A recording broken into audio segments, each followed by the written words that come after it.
Hey guys, tonight we're journeying back to a time when surviving wasn't a victory lap, but the start of a whole new nightmare. We're exploring why it sucked to be a medieval plague survivor. Imagine, if you will, the sun struggling to peek over the thatched roofs of your village, but instead of the usual chorus of crowing roosters, barking dogs, and the distant clang of a blacksmith's hammer, there's nothing. Just a heavy, suffocating silence.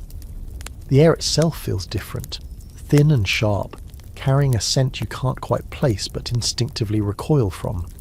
You're one of the few left, and honestly, looking around at the empty homes and silent streets, you probably won't survive what comes next either, at least not with your sanity intact.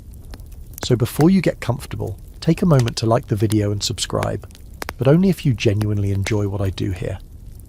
And hey, while you're at it, let me know where you're listening from and what time it is in your corner of the world. I love seeing how far these stories travel. Now, dim the lights, maybe turn on a fan for that soft background hum, and let's ease into tonight's journey together. You stir, not from a noise, but from the oppressive lack of it. It's the kind of quiet that usually only happens deep in the woods, far from any human settlement, or perhaps in the dead of a snow-choked winter. But this is your village, or what's left of it, and the season is wrong for such stillness. Your eyelids flutter open, gritty and heavy. The small, shuttered window of your hut allows only a sliver of weak morning light to penetrate the gloom. It paints a dusty stripe across the rough-hewn table, where a half-eaten crust of bread sits, a relic from a time that already feels like another life. A life from... how long ago was it? Days? A week? Time has become a blur, a murky soup of fever, fear, and the fading cries of your neighbours. A dry cough escapes your lips and you freeze, listening. The sound is unnaturally loud in the silence, an unwelcome intrusion. You hold your breath, waiting for a response. Any response. A shout. A moan. The familiar shuffle of someone else waking. Nothing. Just the thumping of your own heart, a frantic drum against your ribs. This quiet, you realise, is the sound of absence. It's the auditory equivalent of a freshly dug grave. It's almost too quiet, like that unsettling moment when a toddler who's been making a racket suddenly goes silent, and you just know they're up to something. Except here, the something has already happened. Slowly, tentatively, you push aside the thin, lice-ridden blanket. Your limbs are stiff, your muscles ache with a deep, weary soreness, but the burning fever that had gripped you for days seems to have subsided. You're weak, hollowed out, but alive. A chilling thought, that. Alive when so many are not. You remember the sickness, the sudden chills, the fire in your veins, the painful, swollen lumps, the buboes in your groin and armpits. You remember the priest, his face a mask of terror even as he mumbled prayers, his own hand shaking as he offered last rites from a safe distance. He's gone now. Everyone, it seems, is gone. You swing your legs over the side of the low pallet, your bare feet touching the cold, packed earth floor. The chill is a shock, but it helps clear some of the fog in your head. You need water. Your throat feels like sandpaper. The small clay pitcher by the door. Empty. Of course. No one has been here to fill it. You'll have to go to the well. The thought of stepping outside, of confronting the reality of this new silent world, sends a shiver of pure dread down your spine. It's one thing to suspect, to know in the hazy recesses of your recovering mind. It's another to see it. Taking a deep breath, or trying to, the air still feels strangely thin. You unlatch the wooden door. It groans in protest, another sound amplified by the vacuum of normal village life. You step out into the pale morning. The village green, usually a bustling hub of activity by this hour, is deserted. Chickens, a few scrawny ones, peck desultorily at the dirt, their clucking strangely subdued. A dog, ribs showing, whines from a doorway across the way but doesn't approach. Doors to cottages stand ajar, some swinging gently in the faint breeze, dark moors revealing nothing but shadow within. No smoke curls from chimneys, no children's laughter echoes, no women gossip by the well. It's a ghost town, populated only by you and the ghosts of memory. The sheer scale of the depopulation that occurred during visitations of the Black Death is staggering. Historians confirm that in many regions of Europe, between 30% and 60% of the entire population perished in just a few short years, beginning in the mid-14th century. Some villages were wiped out entirely, literally ceasing to exist. You walk towards the well, your footsteps crunching softly on the dusty path. Each step feels heavy, as if you're wading through something thick and unseen. The silence presses in, broken only by the rustle of leaves and the distant caw of a crow, a sound that now seems ominous, like a carrion bird waiting. You remember the frantic, desperate measures people took. Burning incense, carrying posies of herbs to ward off the bad air, or asthma, which many believed carried the pestilence. Some even wore amulets filled with arsenic, or, if you can believe it, dried toad. It's a quirky, grim little tidbit of history that people genuinely believed that the foul smells themselves were the primary cause of the disease, rather than the fleas on rats we now know were the culprits. The irony is, some of those strong-smelling herbs might have incidentally repelled a few fleas, but it was a drop in an ocean of contagion. As you approach the well, you see it. A body lying near the stone surround. It's Old Man Hemlock, the village carpenter. Or, it was. His face is turned away, but the unnatural stillness, the swarm of flies, there's no doubt. You avert your gaze, your stomach churning. The sickness didn't just kill, it left its gruesome signature on its victims. Historians still argue whether the immediate psychological reaction of survivors like you was one of profound, paralysing despair, or a kind of numbed, almost robotic functionality, a primal instinct to simply keep going because the alternative was unthinkable. Right now, you feel a bit of both, a vast, empty horror, and a strange, detached need to get water. You reach the well, your eyes carefully avoiding Hemlock's form. The bucket is there, the rope frayed but serviceable. You lower it, the creak of the winch another profane noise in this sepulchral quiet.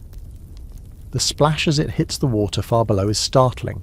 You haul it up, hand over hand, the effort making you dizzy. The water is cool, clear. You drink deeply, ignoring the metallic tang, focusing only on the relief it brings to your parched throat. Looking around, you can't help but think, well, at least finding a new house won't be a problem. There's a grim abundance of vacancies now. You could probably take your pick of the choicest hovels. A dark joke, and it tastes like ash in your mouth. The silence that follows feels even heavier, a judgment on your inappropriate levity. This isn't just a quiet morning. This is the end of the world as you knew it. The water, though life-giving, does little to wash away the horror that is dawning in full. With your immediate thirst quenched, your gaze lifts from the chipped rim of the bucket and sweeps across the silent desolation. Old Man Hemlock by the well is just the beginning. As your eyes adjust, or perhaps as the initial shock wears off enough for your brain to process what it's seeing, more shapes become apparent. A crumpled form in the doorway of the baker's cottage. A hand, pale and still, visible through the grimy window of what was once the weaver's home. You realise that the strange, subtle sweetness you noticed in the air, previously masked by dust and the lingering scent of wood smoke from long-dead fires, is the cloying, unmistakable odour of decay. It's faint for now, the cool morning air keeping its worst advances at bay, but you know, with a certainty that chills you to the bone, that it will grow. It will become a suffocating blanket over this village, a constant, inescapable reminder.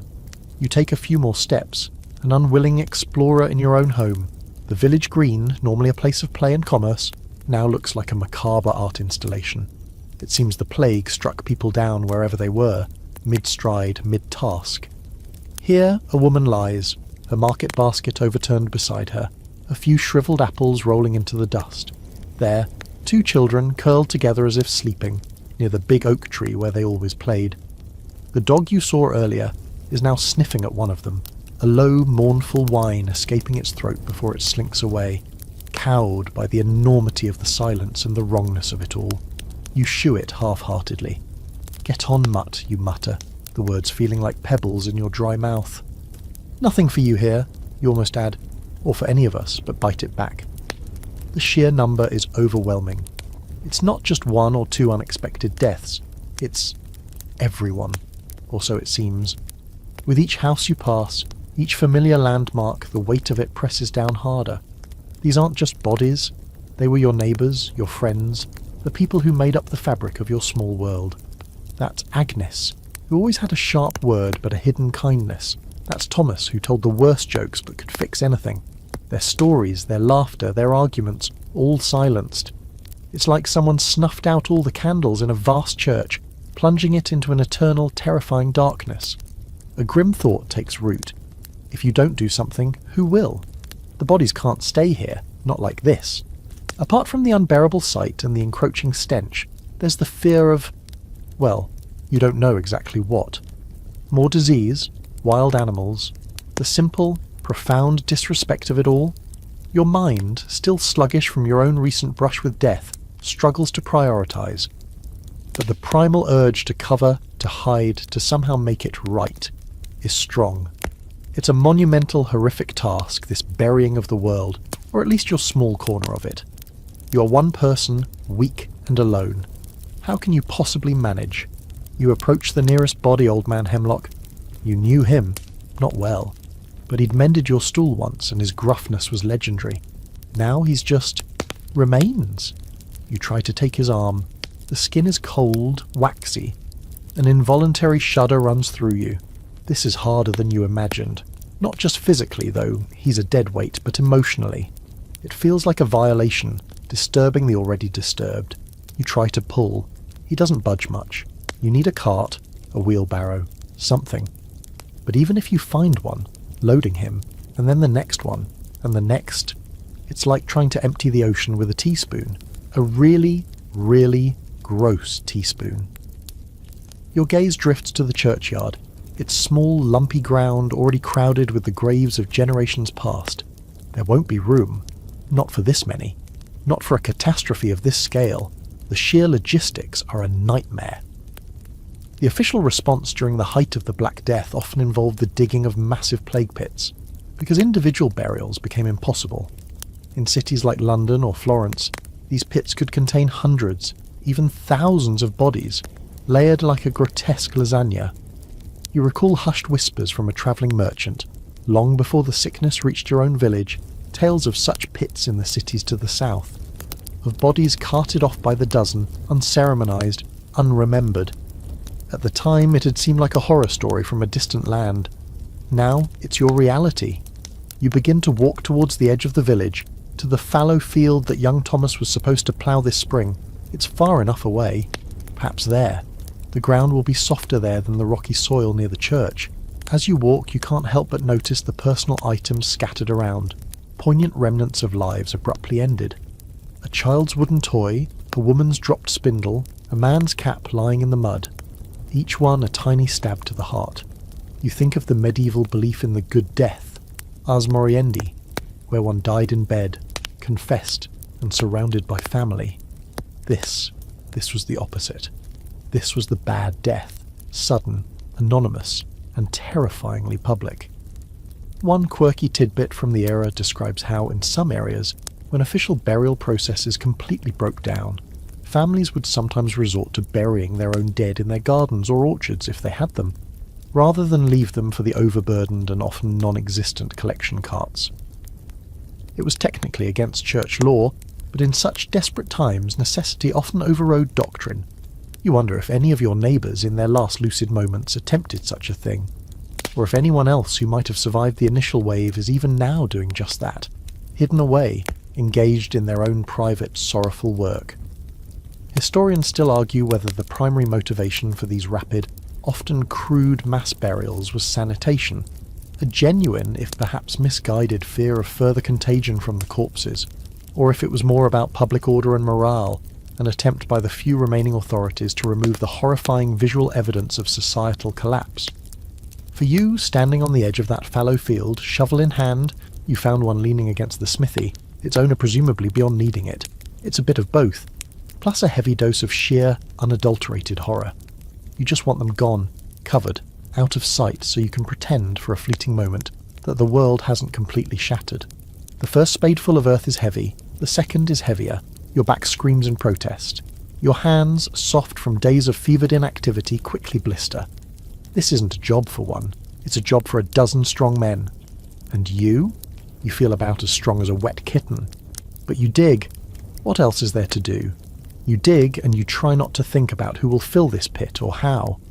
You dig, and the silence of the empty village presses in, a constant accusing witness to your lonely, impossible labour. Each thud of the spade into the soil is a punctuation mark in a sentence of utter despair. The sun climbs higher, the day grows warmer, and the faint, sweet smell in the air begins to strengthen. This is just the beginning. The sun, which had seemed so reluctant to appear this morning, now beats down with a relentless, almost mocking intensity. Sweat stings your eyes and trickles down your back, soaking through your thin tunic. The blisters on your hands have broken, raw and painful, each grip on the shovel handle an exercise in grim determination. You've managed to clear a shallow depression, barely large enough for one, let alone the village. It's a pathetic start to an impossible task. With each movement, a new ache makes itself known, in your shoulders, your legs, your very soul. The silence you woke to has subtly changed. It's no longer just an absence of human noise.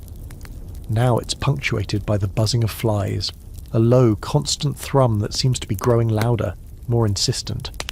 They are everywhere, bold and unnervingly curious. Every so often, you pause, leaning on the shovel, your breath coming in ragged gasps. And in those moments of stillness, the fear, which has been a dull ache beneath the surface of your frantic activity, spikes into sharp, cold panic. What if it's not over? What if the sickness is still here, lurking in the air on the clothes of the dead on your own skin? You remember the tales, how it could strike again and again, how some villages thought they were safe only to be decimated by a second or third wave. You eye your own body with suspicion. Is that a new ache in your groin? A sudden chill despite the heat? Your imagination, fueled by exhaustion and terror, runs wild. Every tickle in your throat, every shadow that flickers at the edge of your vision becomes a potential symptom, a harbinger of doom. This fear is a constant companion now, a shadow that will follow you relentlessly. You feel like you're walking through a minefield, blindfolded, where any misstep could mean a swift, agonizing end. It's like that feeling when you're home alone and hear a creak upstairs, except the monster isn't just in the house, it's potentially in your own bloodstream. You try to drag Old Man Hemlock towards your pitiful trench. It's a grotesque parody of assistance. His limbs are stiffening, his body uncooperative. You manage to move him only a few feet, the effort leaving you winded and nauseous. The smell up close is far worse, a sickly sweet pervasive odour that clings to the back of your throat. You gag, turn away and spit. This is beyond you. The sheer, overwhelming physicality of it, combined with the psychological horror, is crushing. The mainstream historical fact is that the Black Death, caused by the bacterium Yersinia pestis, had several forms, including bubonic, causing the infamous buboes, pneumonic, affecting the lungs and spread by coughing, and septicemic, infecting the blood. All were terrifyingly swift and lethal.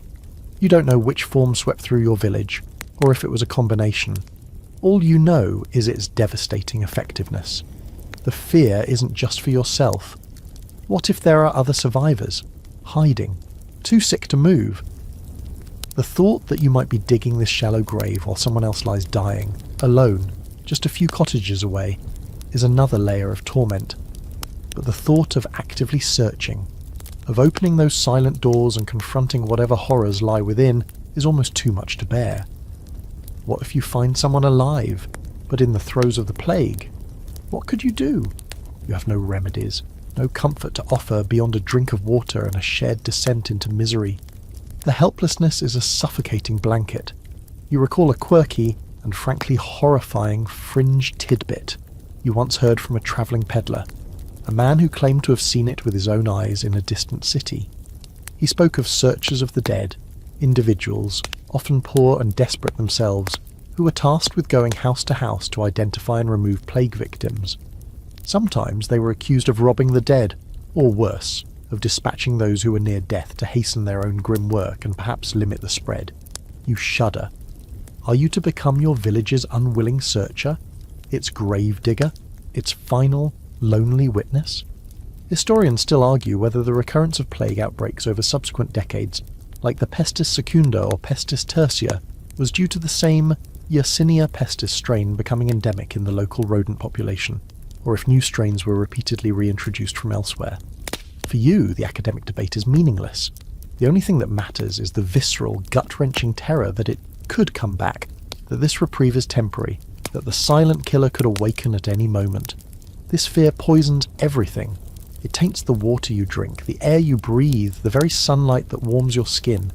It makes you flinch at the sight of a rat scurrying in the shadows, makes you scrutinize every insect bite, makes you eye any other potential survivor with a mixture of hope and profound suspicion.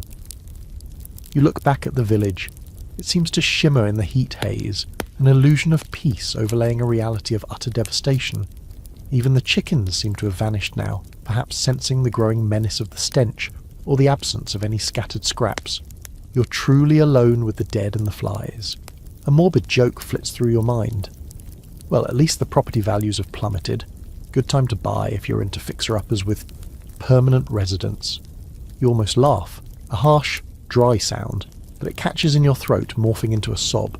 The futility of your efforts with the shovel becomes starkly apparent. You could dig for a week and not make a dent in the task, and with every passing hour the situation will worsen.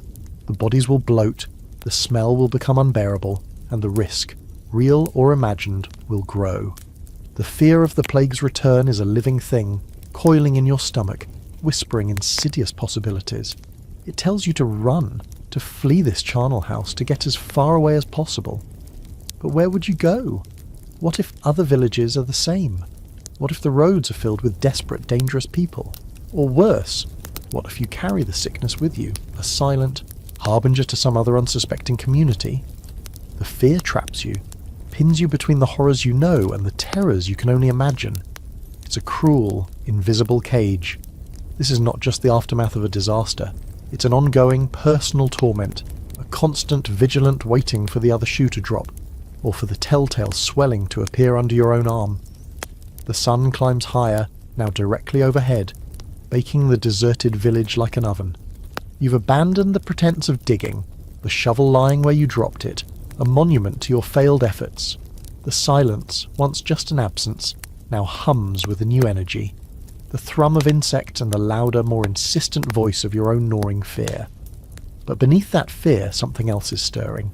A cold, heavy stone in the pit of your stomach. Guilt. Survivor's guilt. Though you don't have a name for it. Why you? Why, out of all the people in this village, all the souls you knew, are you the one still breathing, still walking, still capable of feeling the sun's heat and the gnawing ache of hunger?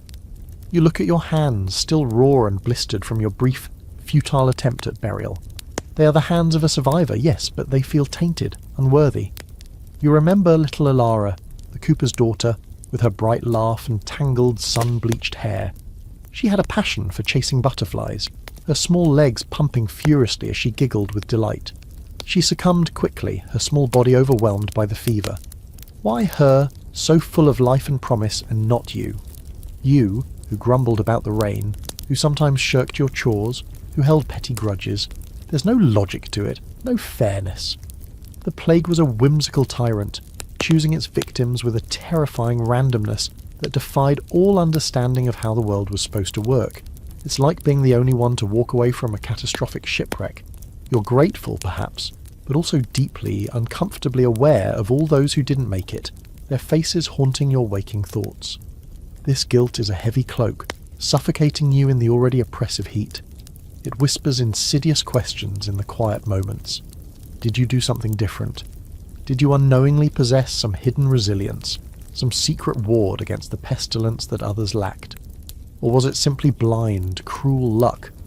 You recall the village priest, Father Michael, a good man, devout and kind, who spent his last days tending to the sick, offering comfort and prayer until he too was struck down. Surely if divine favour played a part, he would have been spared. His death, more than any other perhaps, shook the foundations of your understanding. If piety and goodness were no protection, then what was? The weight of their faces, their voices, their small, everyday kindnesses and irritations presses down on you. You see Old Man Hemlock, not as the grotesque burden you tried to move, but as the man who patiently showed you how to hold a hammer correctly when you were a child, trying to help him in his workshop. You remember Agnes scolding you for tracking mud into her spotless cottage. Then, moments later, pressing a warm, freshly baked oatcake into your hand with a gruff, "Don't tell anyone I'm soft." These memories, once comforting, now feel like accusations. You lived, they died. It's an equation that makes no sense, a debt you can never repay. The mainstream historical fact here is that the psychological trauma experienced by plague survivors was profound and long-lasting.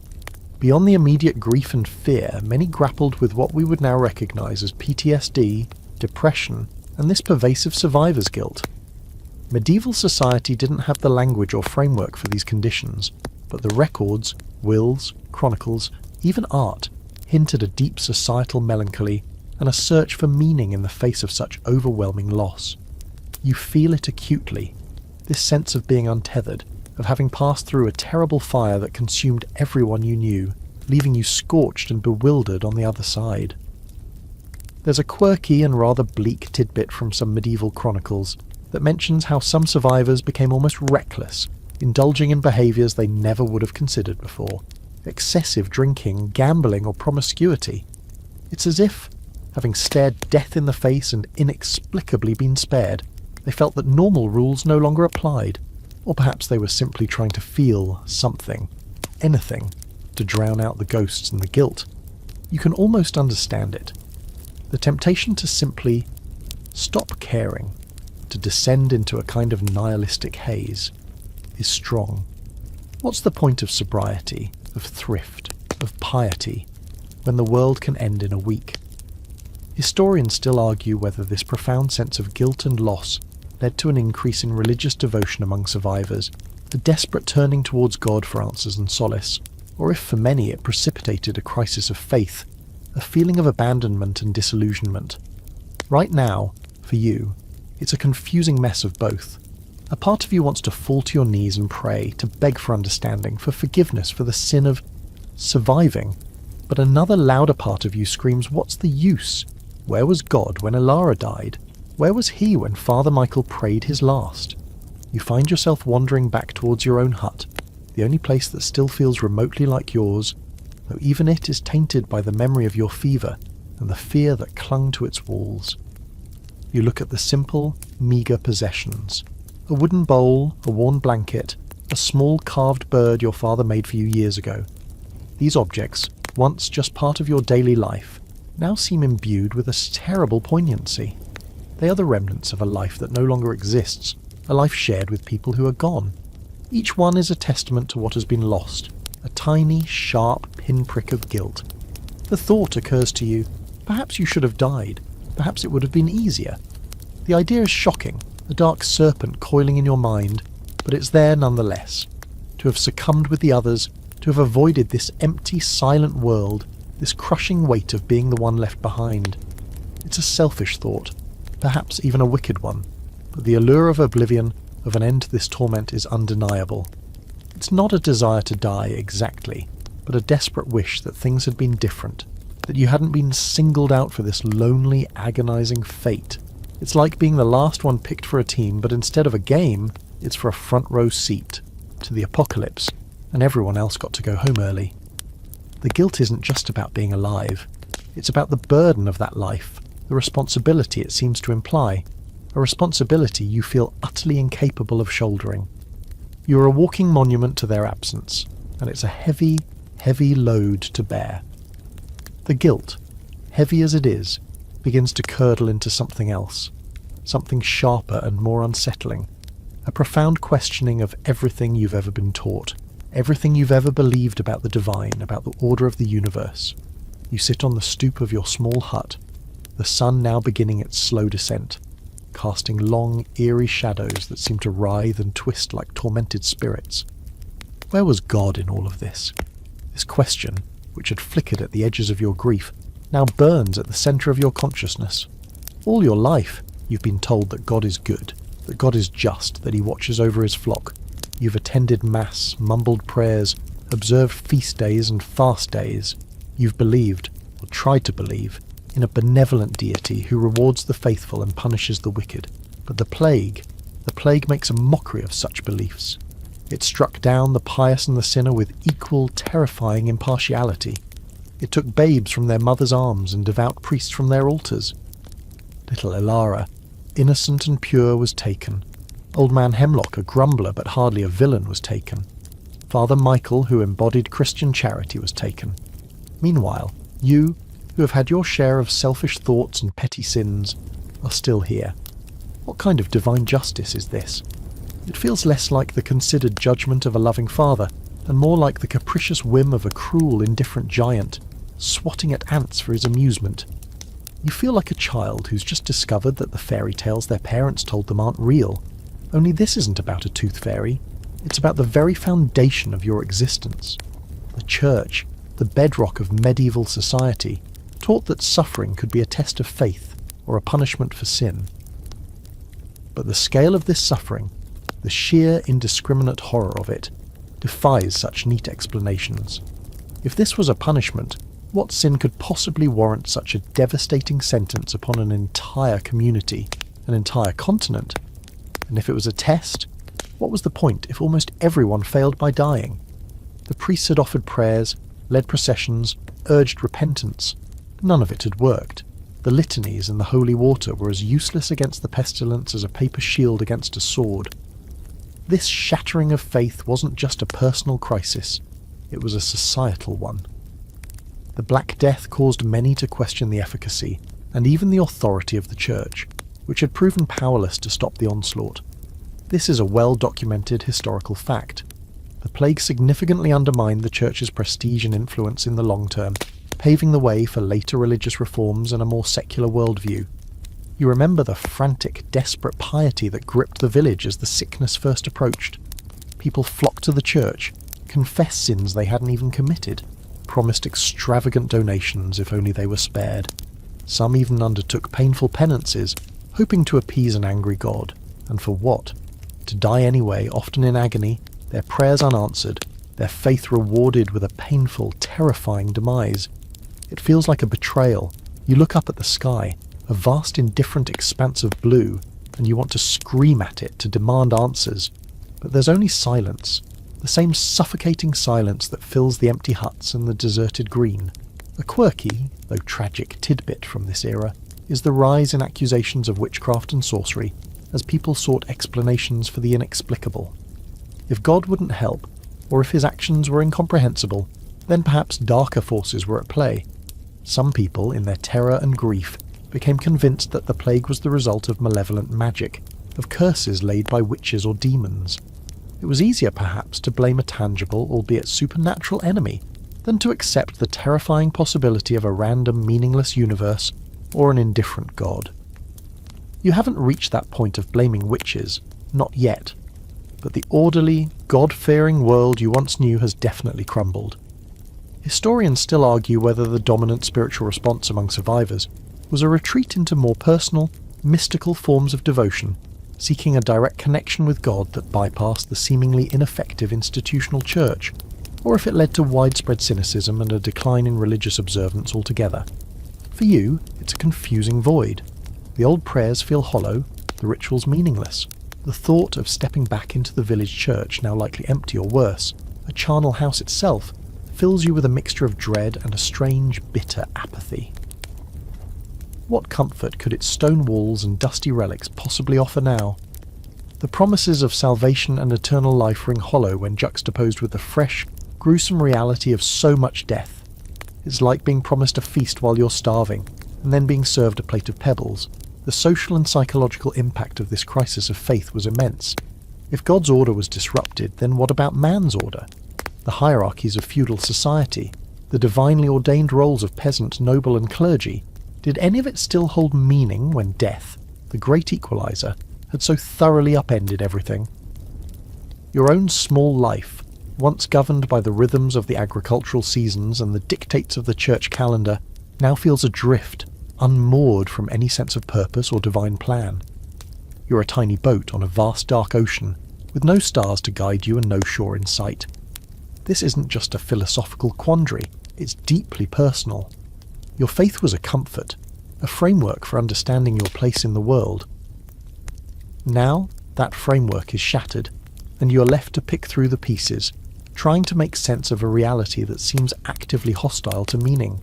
The world feels colder, emptier, not just because of the missing people, but because of the missing certainty, the missing God. You feel a profound spiritual loneliness, An orphan not just of family and community, but of belief itself. The silence of the village is mirrored by the silence from the heavens, and it's a silence that chills you far more deeply than any winter wind. The sun dips below the tree line, painting the sky in bruised purples and bloody oranges, a fitting backdrop to the turmoil in your soul. As darkness creeps into the village, it brings with it not peace, but a sharpening of anxieties. The crisis of faith you're experiencing, that profound sense of divine abandonment, doesn't exist in a vacuum. Human nature abhors a vacuum of explanation, especially when confronted with such overwhelming, inexplicable suffering. And so, as the familiar reassurances of religion falter, the desperate human need to find someone or something to blame begins to take root, not just in your own mind, but as you will soon discover, in the minds of many survivors. It's a dangerous, poisonous seed. You huddle in your hut, the door barred, not against any tangible threat, but against the encroaching darkness and the phantoms of your own fear. You've eaten a little, a few stale crusts you found, but hunger is a distant concern compared to the gnawing unease. You think of other communities, other villages. Are they like yours? Empty? Or did some fare better? And if so, why? The randomness is maddening. If it wasn't God's will, then whose fault was it? The question hangs in the stale air of your hut, heavy and ominous. This desperate search for scapegoats is a tragically recurrent theme in times of widespread crisis, and the Black Death was no exception. The most prominent and horrific example of this was the persecution of Jewish communities across Europe.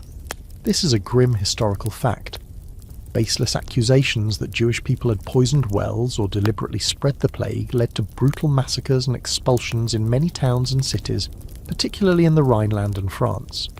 Despite papal bulls condemning these attacks, and pointing out that Jewish communities were suffering from the plague just like Christian ones, the hysteria, fueled by pre-existing anti-Semitism and the desperate need for a culprit, often proved unstoppable. You haven't encountered any Jewish people in your small, isolated village, but you've heard the stories, the whispers carried by travelling merchants or wandering friars, tales of outsiders, of heretics, of those who don't conform, being eyed with suspicion, then hatred, then violence.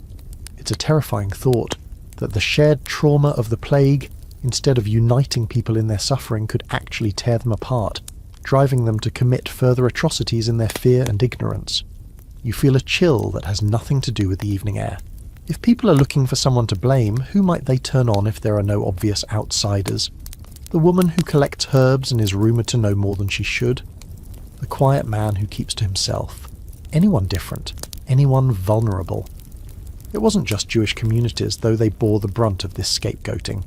A quirky, or rather deeply disturbing fringe tidbit is that in some areas, people with skin conditions like leprosy or even severe acne were targeted.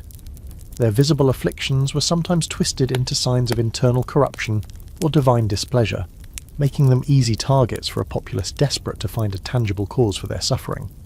Imagine surviving the plague only to be stoned or driven out of your home because of a birthmark or a persistent rash. The sheer injustice is staggering. It's like society, having been punched by an invisible force, decides to punch itself in the face in retaliation. Historians still argue whether these scapegoating events were primarily driven by popular hysteria from below, a spontaneous outpouring of fear and rage, or if they were often cynically instigated or manipulated by authorities from above, nobles or city councils looking to deflect popular anger, seize property, or consolidate their own power. Perhaps it was a grim combination of both. Regardless of the precise mechanisms, the outcome was the same. Innocent people suffered and died, not from the plague itself, but at the hands of their fellow human beings. As you sit in the darkness, the silence of your village now feels pregnant with a new kind of menace. It's one thing to face an impersonal, invisible disease. It's another entirely to contemplate the cruelty that fear can unlock in human hearts.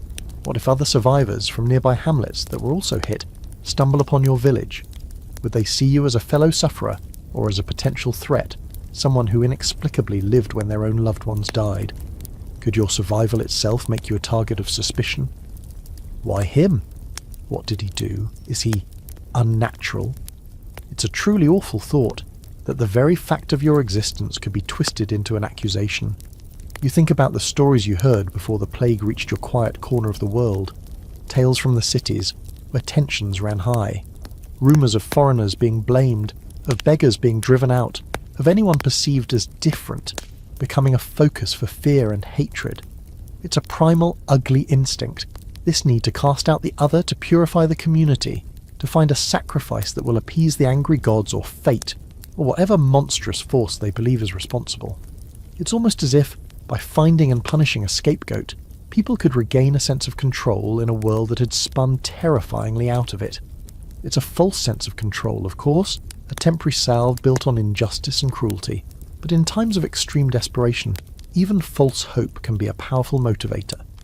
The wind picks up outside, rattling the ill-fitting shutters of your window, making the shadows dance more frantically. Each gust sounds like a whisper, a rumour, a potential accusation. You're alone, isolated, and suddenly terrifyingly vulnerable, not just to the lingering possibility of disease, but to the potential madness of other survivors. The world outside your barred door, once familiar and predictable, now seems fraught with new, human-made dangers. The plague killed the body, but you realise with a dawning horror that the fear it engendered could kill the soul of society itself, turning neighbour against neighbour in a desperate, tragic search for someone, anyone, to blame for the nightmare. The night passes in a fitful, fear-laced doze. You wake often, startled by the hoot of an owl or the rustle of some small creature outside, your heart pounding, convinced for a terrifying moment that the coughs and cries have returned.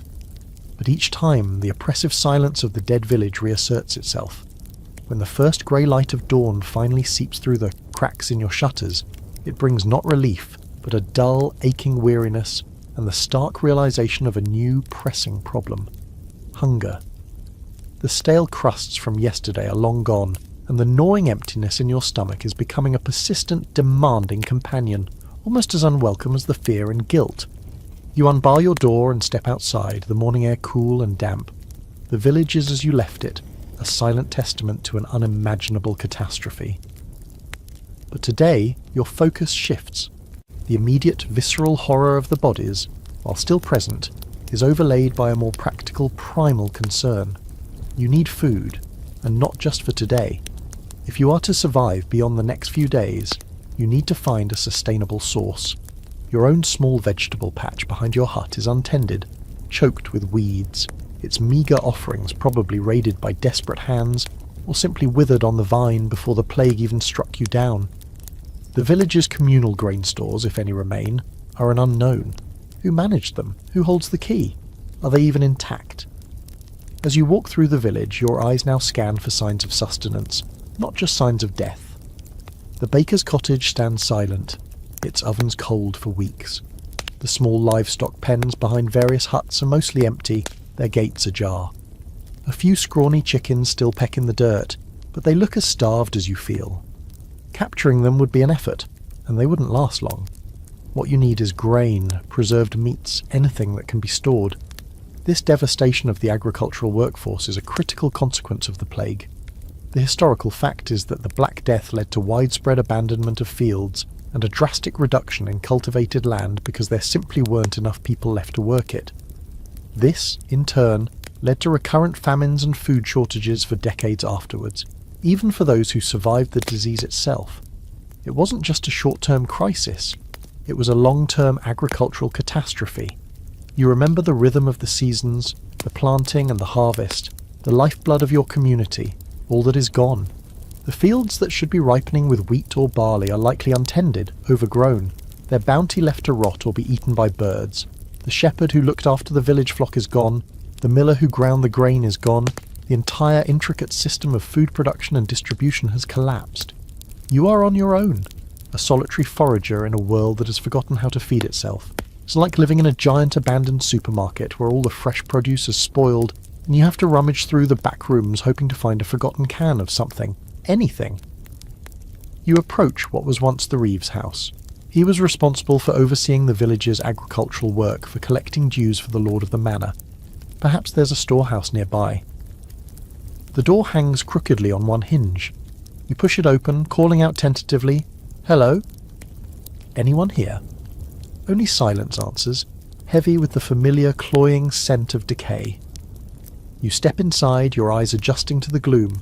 The small cottage is in disarray. Overturned furniture, scattered belongings. It looks as if it was ransacked, or perhaps its occupants fell ill too quickly to maintain any semblance of order. In a small attached shed, you find a few sacks. Your heart leaps, then sinks. 2 are empty, gnawed by rats. The third contains a pitiful amount of mouldy grain, shot through with weevils, useless. The quirky, or rather desperate tidbit here is that some historical accounts mention survivors resorting to eating things they would never have considered before. Cats, dogs, rats. Ironic, given their role in spreading the plague. Tree bark, and even, in the most extreme and horrifying cases, the bodies of the dead. Cannibalism driven by famine was a rare but not unheard of horror in the medieval period, especially during sieges or extreme environmental collapses. You shudder at the thought, pushing it firmly from your mind. You're not there yet. But the gnawing hunger makes the boundary between civilized behaviour and desperate survival feel alarmingly thin. Historians still argue about the exact timeline and severity of these post-plague famines in different regions. Some areas recovered their agricultural output relatively quickly due to various factors, while others suffered prolonged periods of scarcity. The impact was uneven, depending on local conditions, the severity of depopulation, and the resilience of the surviving communities. For you, in your isolated, depopulated village, the outlook seems bleak. There are no bustling markets to visit, no merchants bringing grain from afar. The world has shrunk to the limits of what you can find with your own 2 hands. You move on, cottage by cottage, a grim scavenger.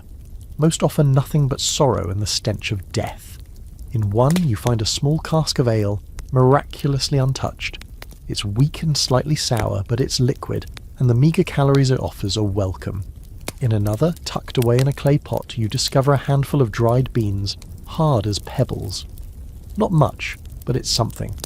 Each small find is a tiny victory against the encroaching despair, a brief respite from the gnawing hunger. But it's not enough. Not for the long term. The fields surrounding the village, once a patchwork of carefully tended strips, now look wild, neglected. You walk out to the edge of one where barley was planted. Much of it has been flattened by rain or eaten by birds, but here and there you see heads of grain still clinging to the stalks. It would be back-breaking work to harvest it by hand, stalk by stalk, and then you'd need to thresh it, winnow it, grind it. Tasks usually done by many hands, with specialized tools. You feel a wave of despair. The food is there, in theory, but it's almost out of reach, guarded by the sheer effort required to obtain it. It's like seeing a rescue ship on the horizon, only to realize you have no way to signal it or swim that far. The untended fields are a potent symbol of your predicament. Nature's bounty, rendered inaccessible by the collapse of human society. The silence of the fields, once broken by the songs of workers, now seems to mock your hunger. The discovery of those few dried beans and the cask of sour ale, while momentarily uplifting, does little to solve your long-term problem of sustenance. As you continue your grim survey of the village, the broader implications of the catastrophe begin to crystallize. It's not just about food for yourself, it's about everything that made daily life function. The intricate web of skills and labour that kept your small world turning has been utterly shredded. You stand in the centre of the deserted village green, the silence pressing in, and you realise the profound truth. The hands are missing. All the hands that did all the work. Think of the blacksmith. His forge stands cold, the bellows gathering dust, his hammers and tongs lying where he last dropped them. Who will shoe the horses now, if any horses even remain? Who will mend the ploughs, sharpen the tools, create the nails and hinges that hold your world together? You remember his strong arms, the rhythmic clang of his hammer, a sound so integral to the village soundscape that you barely noticed it until it was gone. Now, its absence is deafening.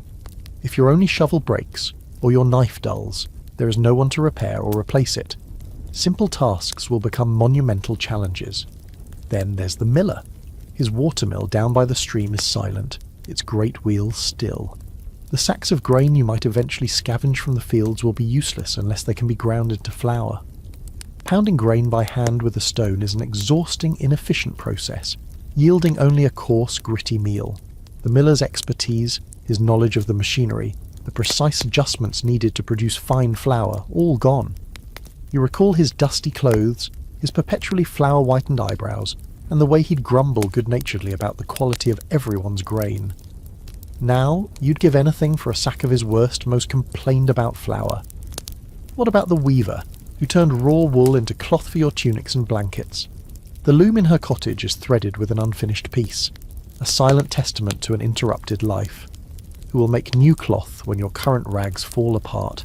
Spinning and weaving are skilled, time-consuming crafts. Or the tanner, whose unpleasant but essential work provided leather for shoes, belts and harnesses. His pits, located at the edge of the village for obvious olfactory reasons, are likely untended, their contents putrefying. Without him, you'll be walking barefoot once your current shoes give out, and repairing anything made of leather will be impossible. It's like a complex machine where dozens of crucial cogs have suddenly vanished. The machine doesn't just run poorly, it doesn't run at all. This crippling labour shortage was one of the most immediate and far-reaching consequences of the Black Death. Historical records from across Europe detail the desperate scramble for workers in all sectors. Lords couldn't find enough peasants to till their lands, monasteries couldn't find enough lay brothers to manage their estates, and towns couldn't find enough artisans to keep essential trades going. This wasn't just an inconvenience, it was a fundamental threat to the socio-economic order. You're living the very beginning of this crisis, the stark, personal reality of it. You think of the women's work, often less visible, but no less vital. Who will bake the bread, even if you find flour? Who will tend the sick if anyone else falls ill? Who will manage the dairying if any cows survived? Who will brew the ale, a staple of the medieval diet? So many of these tasks shared among the women of the village are now left undone. You remember the communal baking oven, the chatter and warmth as women gathered with their dough. Now it's just another cold, silent structure. The quirky, and rather poignant tidbit here, is that some medieval guilds, which were almost exclusively male, were forced to allow widows to carry on their deceased husbands' trades simply because there was no one else to do the work.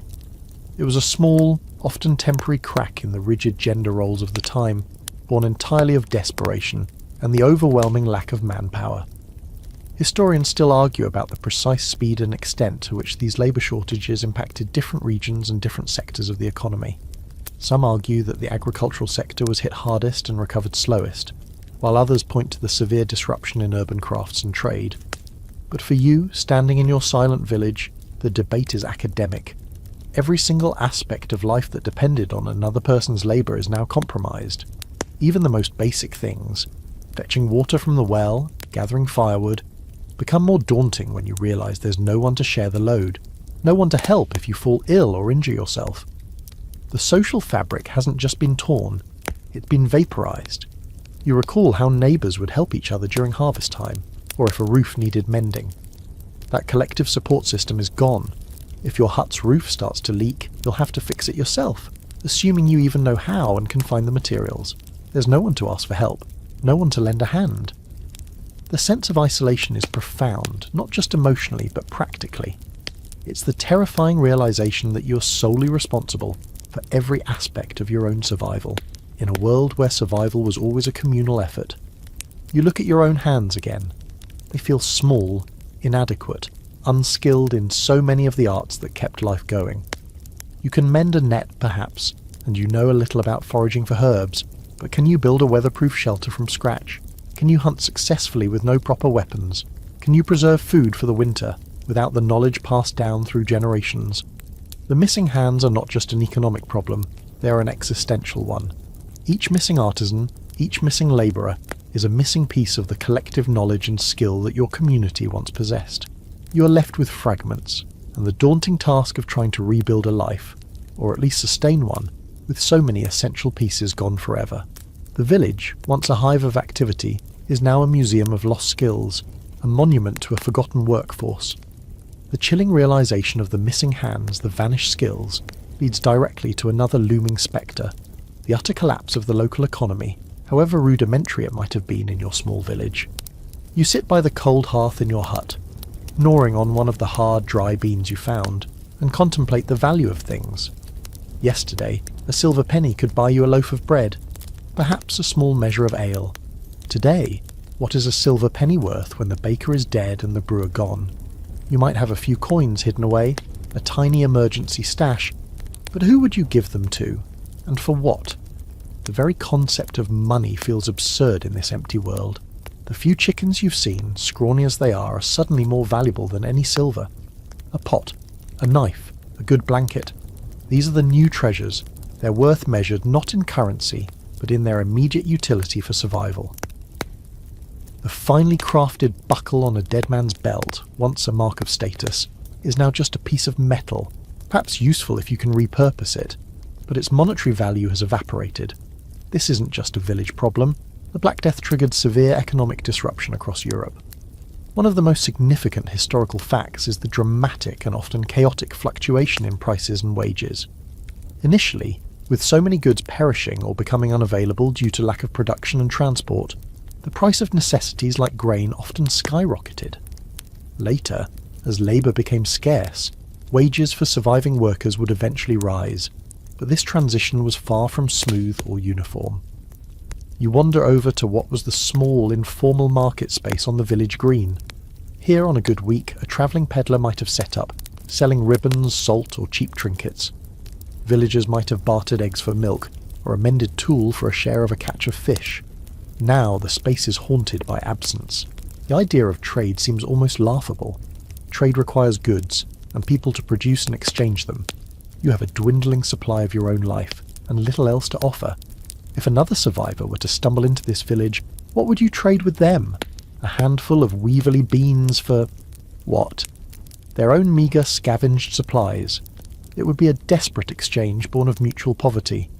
The value of land, too, has become a twisted concept. Before, owning or having rights to a good strip of arable land was the foundation of wealth and survival. Now, there is land aplenty, vast tracts of it suddenly ownerless, tenantless. But land is only valuable if it can be worked, if its produce can be harvested and consumed or sold. Untended land is just wilderness waiting to reclaim its territory.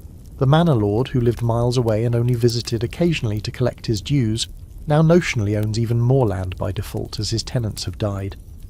But what good is it to him without the peasants to farm it? It's like owning 1,000 magnificent horses with no one to ride or care for them. They are just a field full of beautiful, useless animals. You recall the importance of coin for paying taxes, tithes to the church, and rent to the manor lord. Now, with the collectors likely dead and the institutions they represented in disarray, those obligations seem distant, almost unreal. But if some semblance of order is ever restored, what then? Will they demand back payments from the few starved wretches who remain? The thought is almost darkly comical. Yes, Lord Baron, I'll gladly pay you 3 years of back rent for this hovel and these corpse-strewn fields.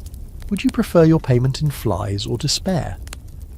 A quirky and telling economic indicator from the post-plague era is found in the price of luxury goods versus essentials. While the cost of grain might soar, the price of some luxury items actually dropped for a time, as the wealthy elites who typically consumed them died off, leading to a glut in the market for things like fine silks or elaborate jewellery.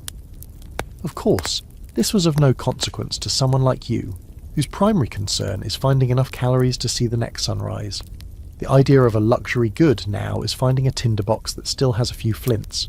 Historians still argue about the long-term net effect of these economic shifts.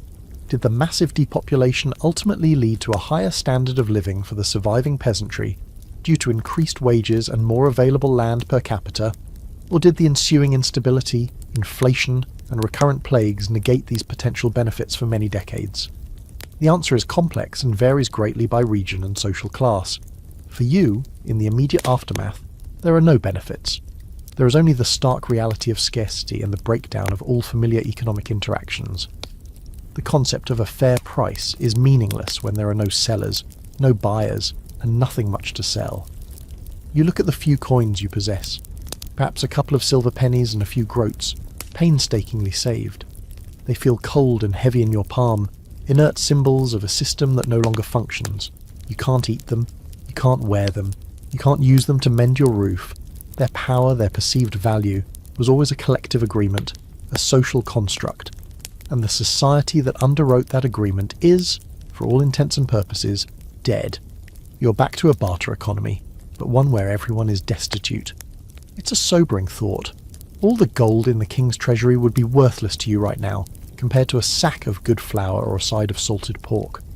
The world has been stripped bare, and in its nakedness the true value of things, food, shelter, tools, skills, becomes brutally, undeniably clear.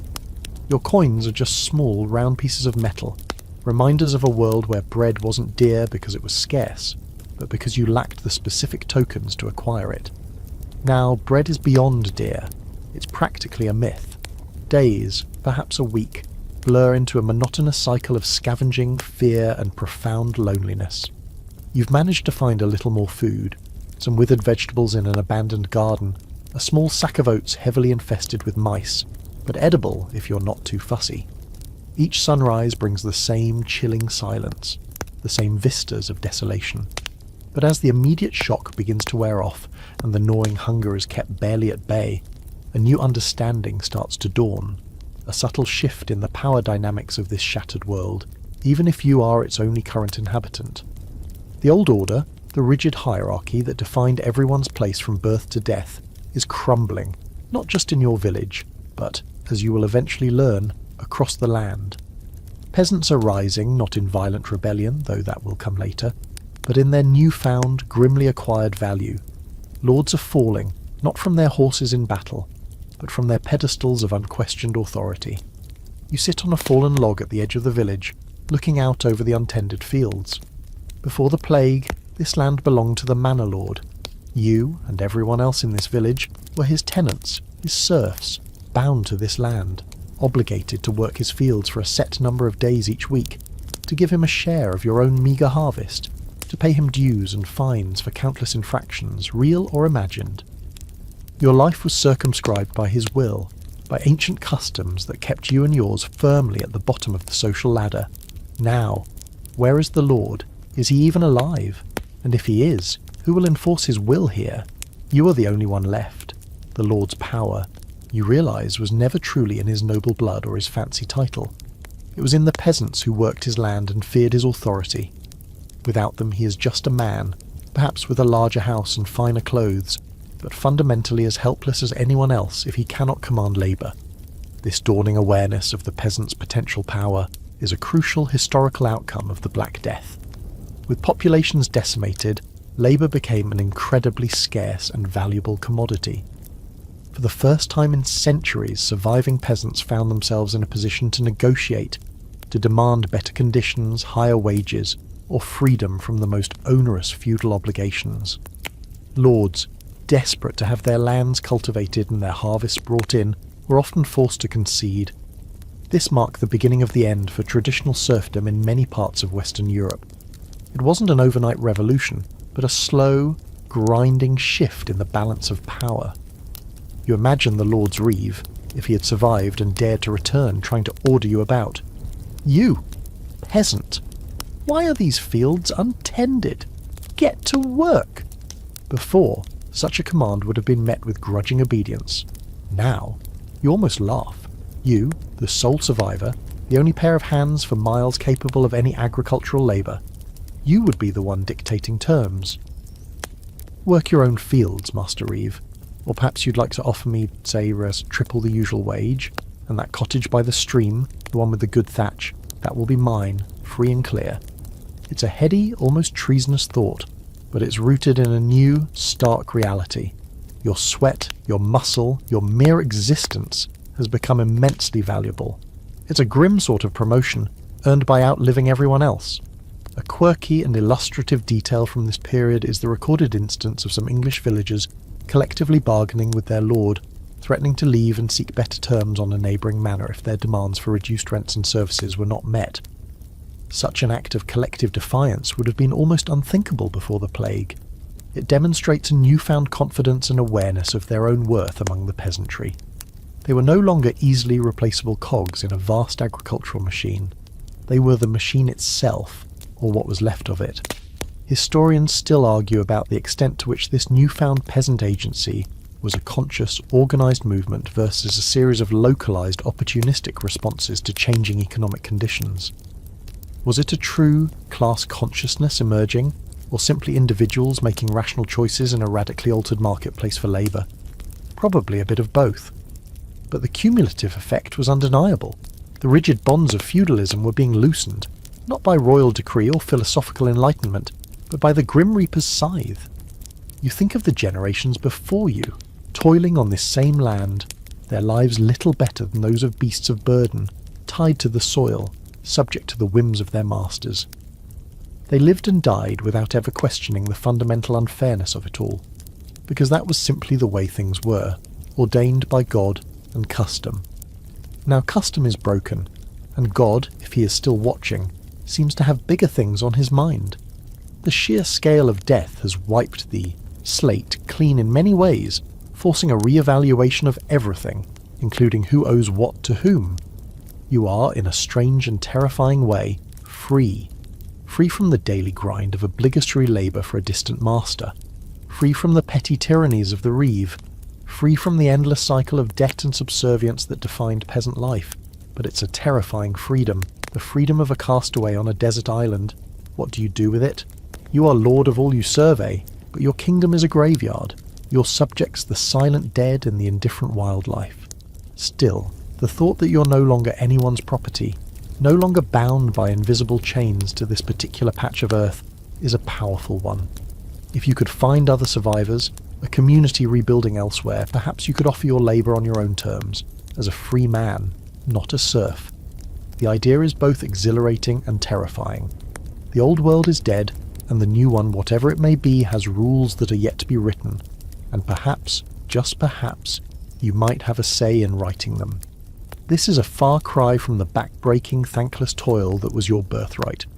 The world has been turned upside down, and for a peasant like you, that might not be entirely a bad thing once the initial horror subsides. If you can survive the starvation and the loneliness, that is. The heady, almost dizzying notion that your labour now has real value, that you're no longer just a pair of hands to be commanded, but an asset to be courted, begins to settle in your mind. It's a strange counterpoint to the grief and desolation, a tiny spark of agency in a world that has rendered you otherwise powerless. If you were to leave this ghostly village, if you were to find a place where society, however battered, still functioned, what would that mean? It means that workers, the few who remain, can make demands. This isn't just a fleeting thought, it's the logical extension of the catastrophic labour shortage you've witnessed firsthand. Imagine encountering a desperate landowner, his fields choked with weeds, his granaries empty, his few remaining servants listless and overworked. He sees you, reasonably healthy, clearly capable of work. Before the plague, he might have offered you the barest subsistence wage, a place in a drafty outbuilding, and the expectation of unquestioning obedience. Now the tables have turned. You are the scarce commodity. You could, in theory, name your price. A decent cottage, not a hovel. Good food, and plenty of it. Meat twice a week, not just on feast days. And no more Harriet tax when my father dies. If I ever find a wife and have a son, that is. These would have been audacious, almost unthinkable demands just a year ago. Now they might just be met because the alternative for the landowner is ruin. This newfound bargaining power of labour is a well-documented historical consequence of the Black Death. Across Europe, surviving peasants and urban labourers began to demand, and often receive, significantly higher wages. They also sought more favourable terms of employment, such as shorter contracts, greater freedom of movement, and the commutation of labour services into cash payments. This period saw the enactment of laws like the English Statute of Labourers in 1351, which attempted to freeze wages at pre-plague levels and restrict peasant mobility. The very fact that such laws were deemed necessary is powerful evidence of the pressure workers were exerting on the ruling classes. The cat was out of the bag, or rather the serf was off the manor, and it was proving very difficult to get him back under the old terms. You picture yourself walking into a town, if you can find one that hasn't suffered the same fate as your village. You see artisans' workshops shuttered, not for lack of customers, but for lack of artisans. A master craftsman, desperate for an apprentice or even just a strong back to help with unskilled tasks, might overlook your lack of formal training and offer you a position that would have been unthinkable before. Can you carry that? Can you follow simple instructions? Good enough. You're hired. And here's a signing bonus of, well, how about a pair of nearly new boots and a hot meal every day? It's a seller's market for labour, and you, by virtue of drawing breath, are a seller. You might even get to choose your employer, a concept utterly alien to your previous life where your lord was chosen for you by birth. A quirky and somewhat amusing manifestation of this shift can be seen in contemporary complaints from the nobility and clergy about the arrogance and uppityness of the surviving lower classes.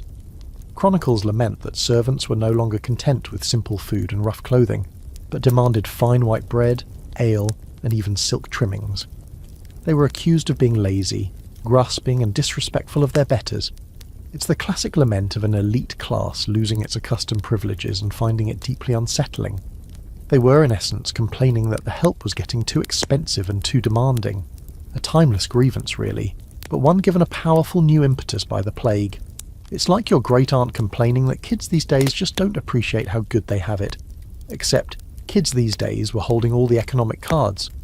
Historians still argue about the long-term success of measures like the Statute of Labourers. While such laws aim to suppress wages and control peasant movement, their enforcement was often patchy and inconsistent. The sheer economic forces at play, the desperate need for workers, often proved stronger than legislative attempts to hold back the tide. Did these laws ultimately fail?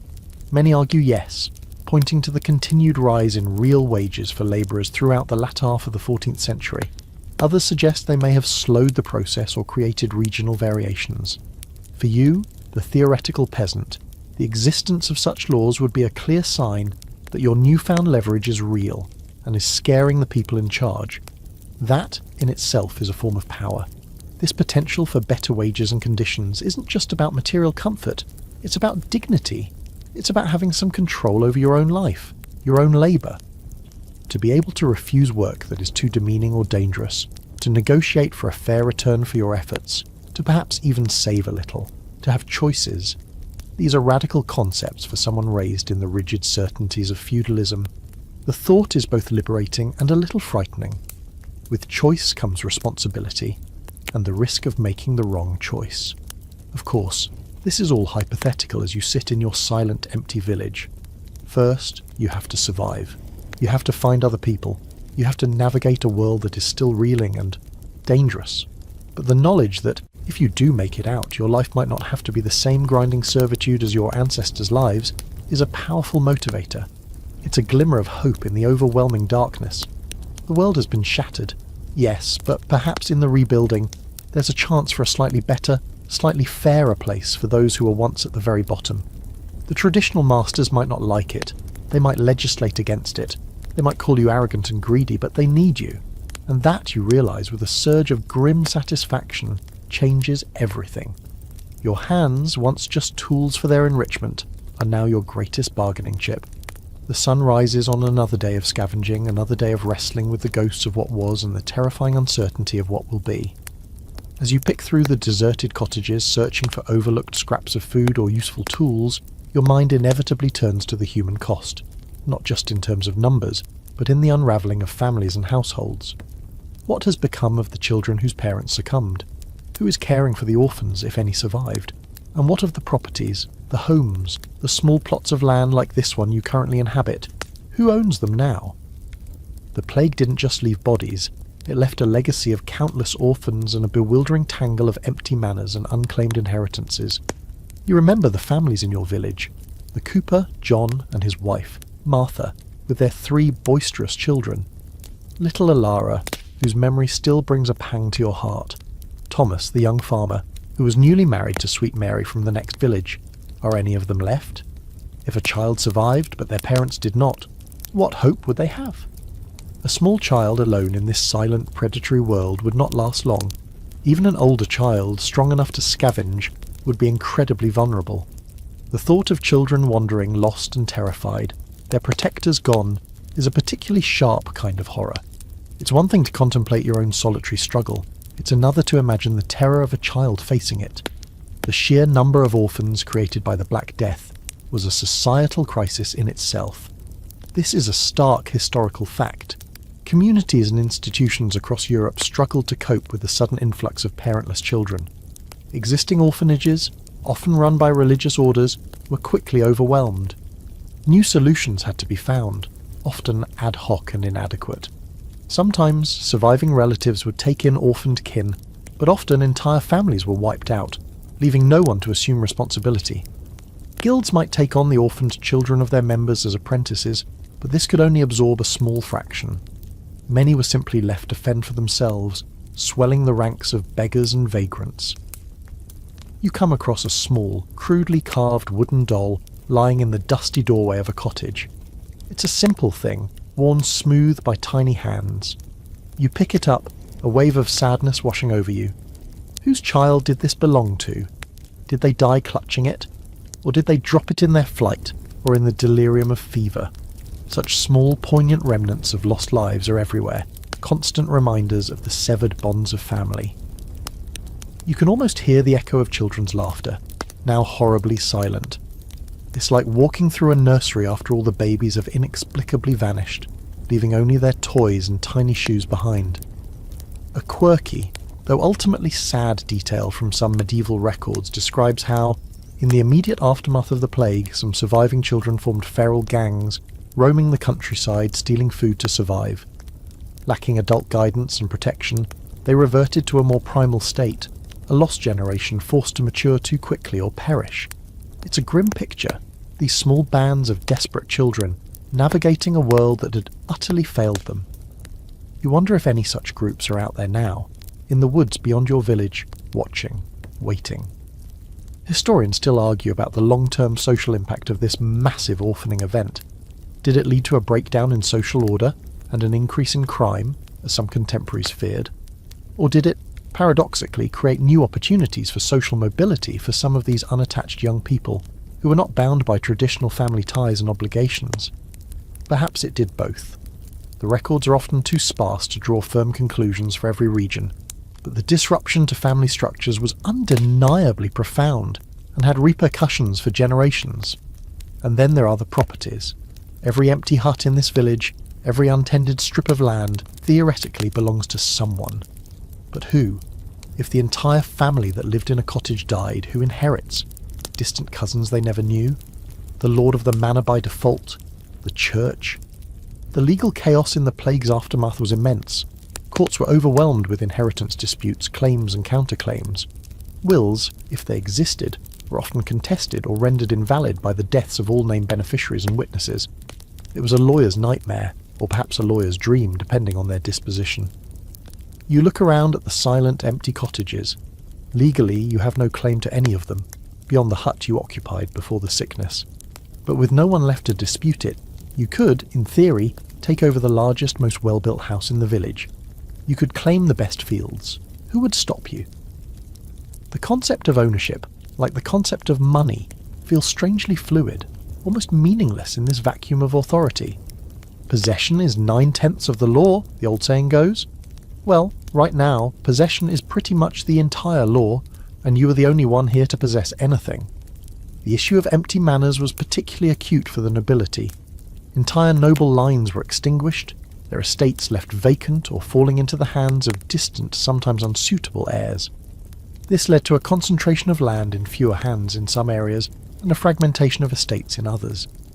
It also created opportunities for those with new wealth, perhaps merchants or successful yeomen, to buy their way into the landed gentry, further blurring the old social distinctions.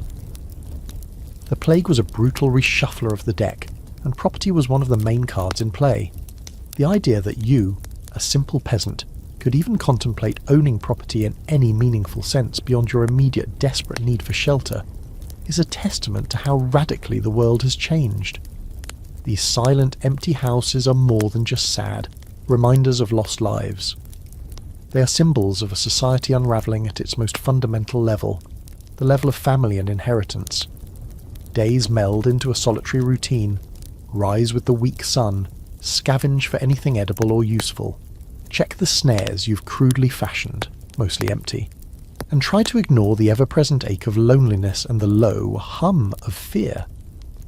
The physical exertion keeps the worst of the despair at bay, but in the quiet moments, when you're huddled by a tiny fire trying to coax warmth into your chilled bones, the what-ifs return with a vengeance.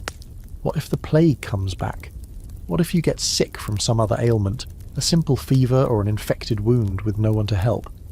The desperate need for some kind of protection, some remedy, however irrational, becomes almost overwhelming.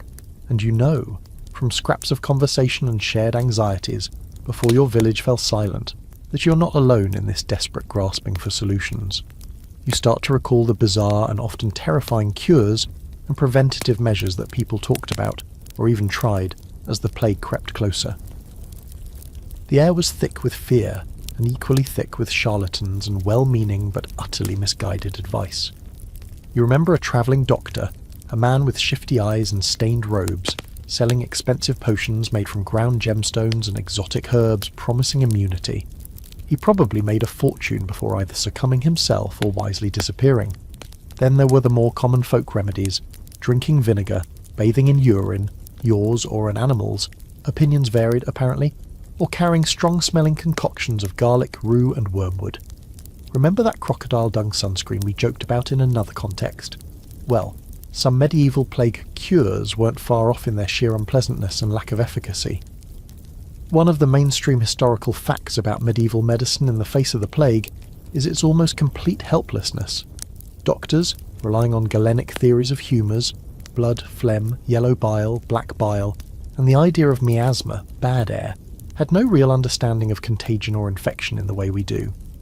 Their treatments often involved bloodletting, to rebalance the humours, which likely weakened patients further, lancing the buboes, painful and probably spread infection, and prescribing complex herbal mixtures whose effects were, at best, negligible.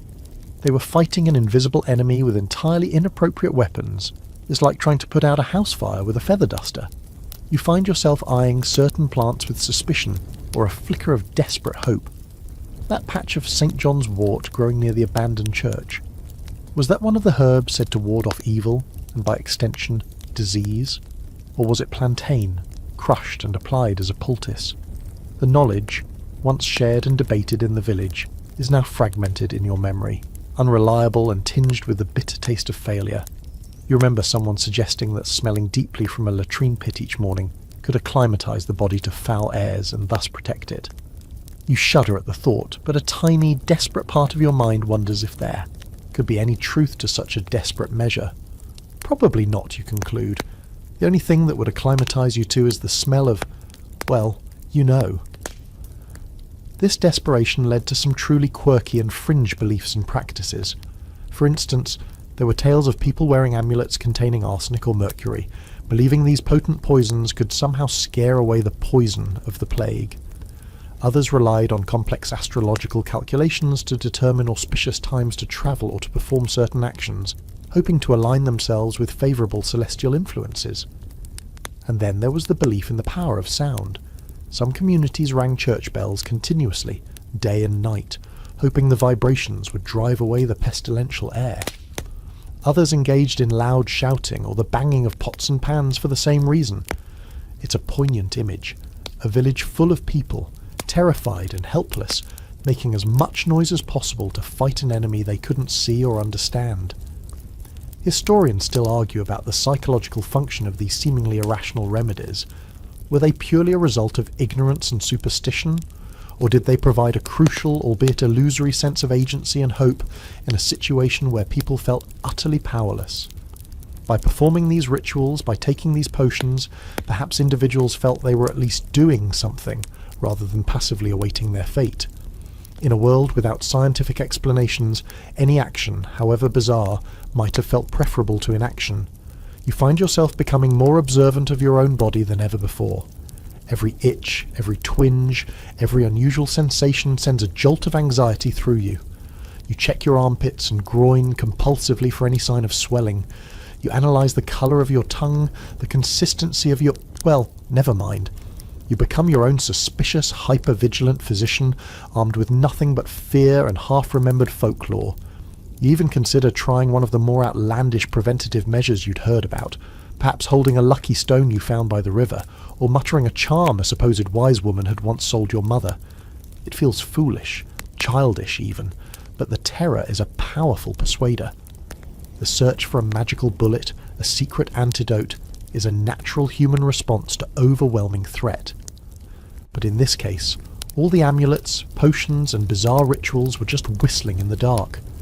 The plague bacteria cared not a whit for your lucky stone or your carefully recited charm. It continued its relentless march, indifferent to human attempts to bargain with or ward it off through magical means.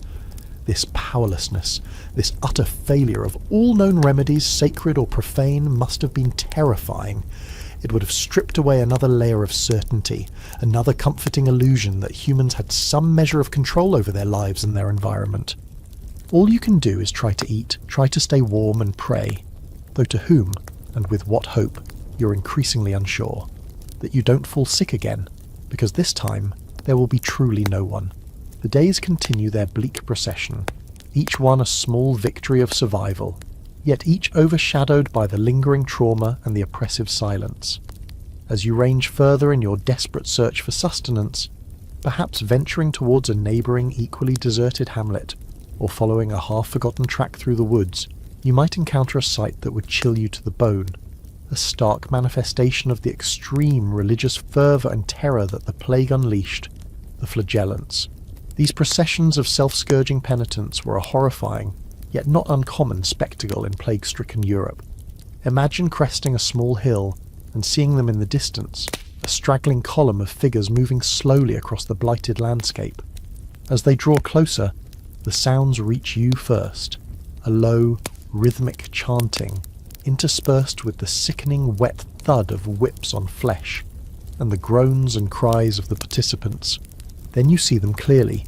Men, mostly, though sometimes women too, stripped to the waist, their backs a criss-crossed mess of bloody welts and open wounds. They walk barefoot, their faces contorted in expressions of agony and ecstatic religious zeal.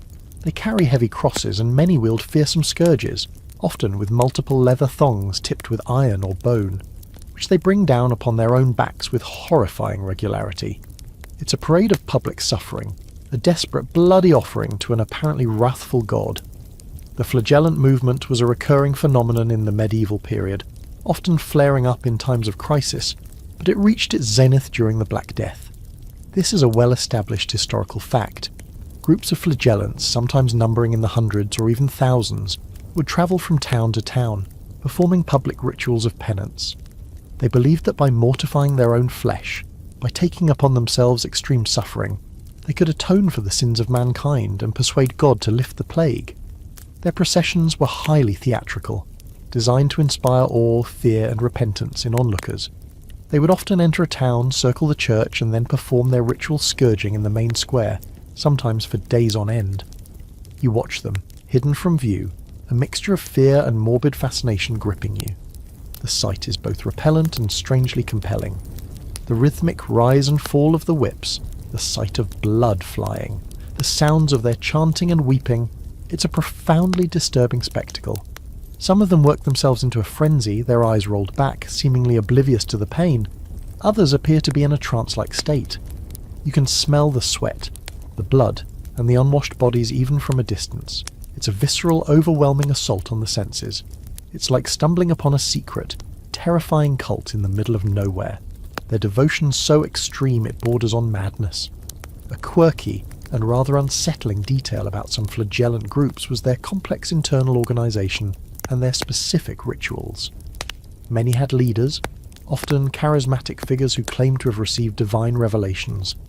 They had prescribed prayers, hymns, often composed by themselves, lamenting the sins of the world and the horrors of the plague, and specific numbers of lashes to be administered at set times. Some even developed their own distinctive costumes or symbols. It wasn't just random, uncontrolled violence. It was a highly ritualized, if deeply disturbing form of religious expression. They saw themselves as soldiers of Christ, fighting the plague with the weapons of penance. Historians still argue about the true motivations and composition of the flagellant groups. Were they genuinely devout individuals driven to extreme measures by overwhelming fear and a desire for salvation? Or were they, in some cases, opportunists, social misfits, or even heretics, using the guise of piety to challenge established church authority or to incite social unrest? The church itself had a deeply ambivalent and ultimately hostile relationship with the flagellants. Initially, some local clergy tolerated or even encouraged them, seeing their piety as a positive sign. However, As the movement grew and some flagellant groups began to preach their own unorthodox doctrines, criticise the clergy, whom they often accused of corruption and failing to stop the plague, and even claim the authority to forgive sins, the church hierarchy became alarmed. Pope Clement VI eventually condemned the flagellant movement in 1349, and they were subsequently suppressed, sometimes violently. For you, witnessing such a procession, the theological debates are irrelevant. What you see is raw, unadulterated human desperation taken to an almost unimaginable extreme. These people are so terrified, so convinced of their own sinfulness and God's anger, that they are willing to inflict horrific pain upon themselves in public, hoping it will make a difference. It's a stark reminder of the psychological devastation wrought by the plague. It has not only killed bodies, but it has twisted minds, pushing people to the very edge of sanity and beyond. You can't help but feel a strange mixture of pity and revulsion. Part of you wants to shout at them, to tell them it's useless, that their suffering will change nothing. But another part of you, the part that still yearns for some answer, some meaning, some way to appease the terrible forces that have destroyed your world, can almost understand their desperate logic. If prayer and piety don't work, perhaps pain will. You withdraw silently, not wanting to be seen. The last thing you need is to be caught up in their fervour, or worse, to be seen as an unrepentant sinner by a group of people who are literally whipping themselves into a religious frenzy. The encounter leaves you shaken. It's another layer of horror in this post-plague world. Not only must you contend with death, hunger, and loneliness, but also with the unpredictable and sometimes terrifying manifestations of human beings pushed to their absolute limits. The flagellant's bloody march across the landscape is a grim testament to a society that has looked into the abyss and found only its own reflection, screaming in pain and terror. The encounter with the flagellants, or even just the credible rumour of their passing, leaves a dark stain on your already battered psyche. Their extreme response to the plague is a visceral reminder of the pervasive fear and the desperate search for meaning in a world turned upside down. This profound societal trauma didn't just manifest in extreme religious practices. It seeped into every aspect of culture, most visibly and enduringly in art. As you move through the desolate landscape, perhaps stumbling upon a small abandoned chapel, or later, if you dare to, venture into a recovering town, you would begin to notice a shift in the imagery that adorns public spaces and private devotions. Art, always a mirror to the human condition, now reflects a dark, macabre age. Before the plague, much of medieval art, particularly religious art, focused on themes of salvation, the majesty of God, the lives of saints, and the promise of heaven. While reminders of death and judgment were certainly present, they were often balanced by messages of hope and redemption. Now the emphasis shifts dramatically. Death itself becomes a central character, an ever-present, almost triumphant figure. You might see crude frescoes on a church wall, hastily painted, depicting skeletal figures dancing with popes, kings, merchants and peasants alike, a grim reminder that death spares no one, regardless of rank or wealth. This is the danse macabre, or dance of death, a hugely popular artistic motif in the decades following the Black Death. It's a stark egalitarian message.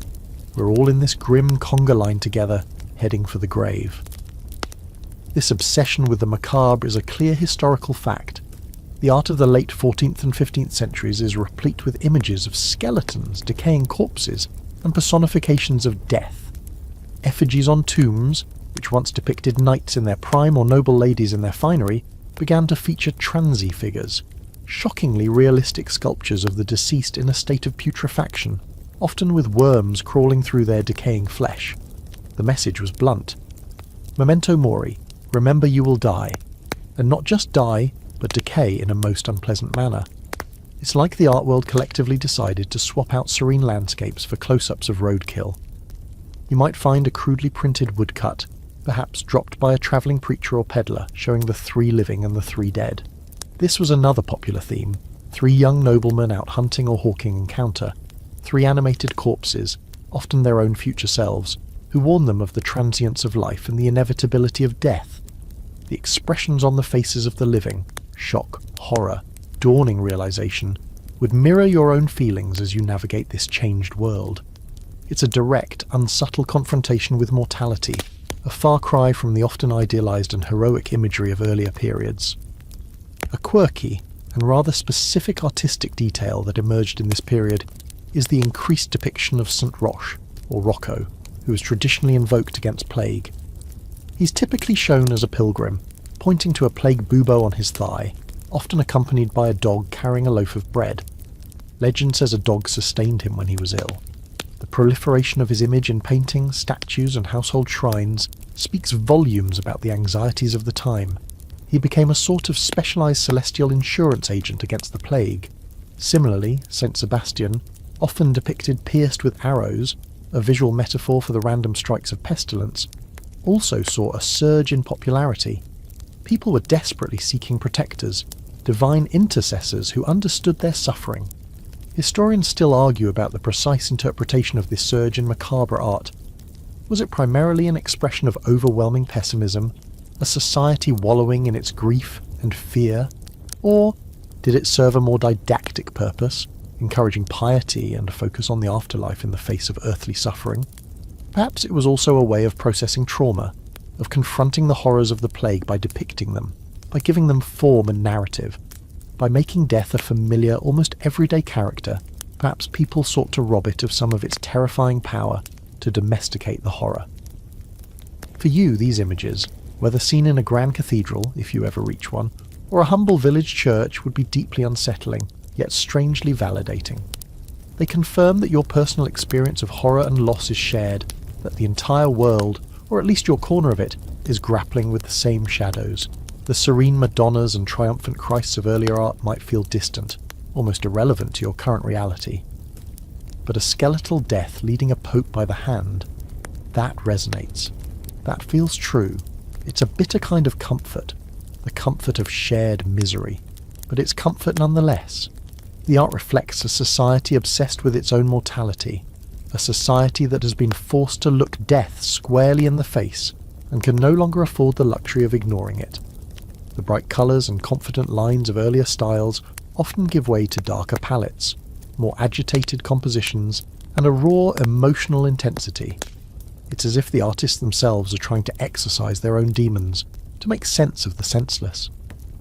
Every depiction of a grinning skeleton or a decaying corpse is a whisper from the grave, a reminder that the world you once knew, with its illusions of permanence and order, is gone.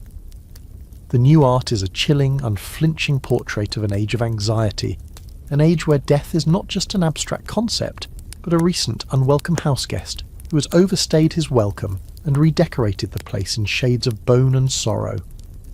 The pervasive sense of death and societal unravelling, so vividly reflected in the art of the time, also spurred the ruling classes, those who survived and managed to retain some semblance of authority, into action.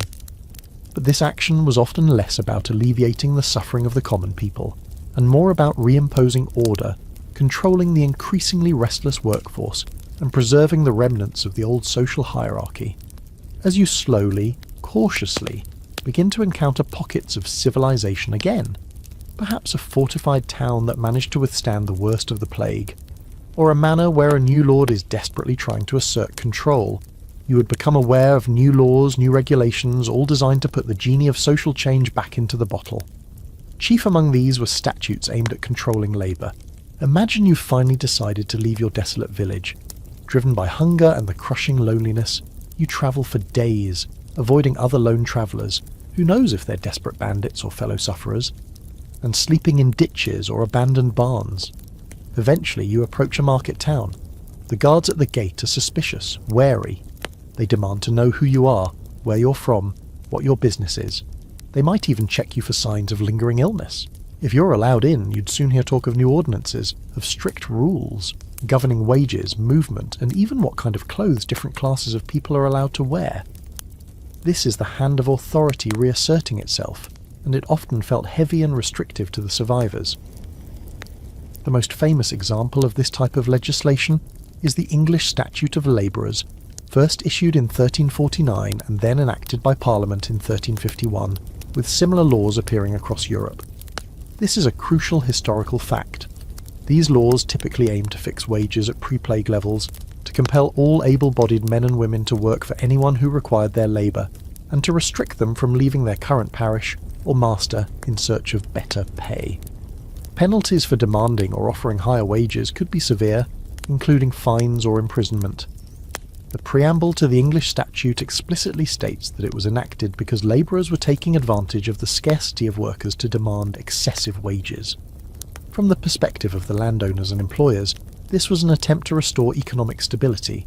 From the perspective of a surviving peasant like you, it was a blatant attempt to rob you of your newfound bargaining power.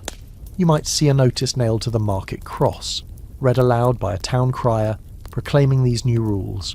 Let it be known that no reaper shall demand more than 3p a day plus food, and no master carpenter more than 4p. Any found demanding more or refusing reasonable work at these rates shall be clapped in the stocks. You, who had perhaps dreamed of earning a decent wage, of having some choice in your employment, would feel a bitter disappointment. The lords and masters were fighting back, trying to turn back the clock to a time when your labour was cheap and your obedience assured.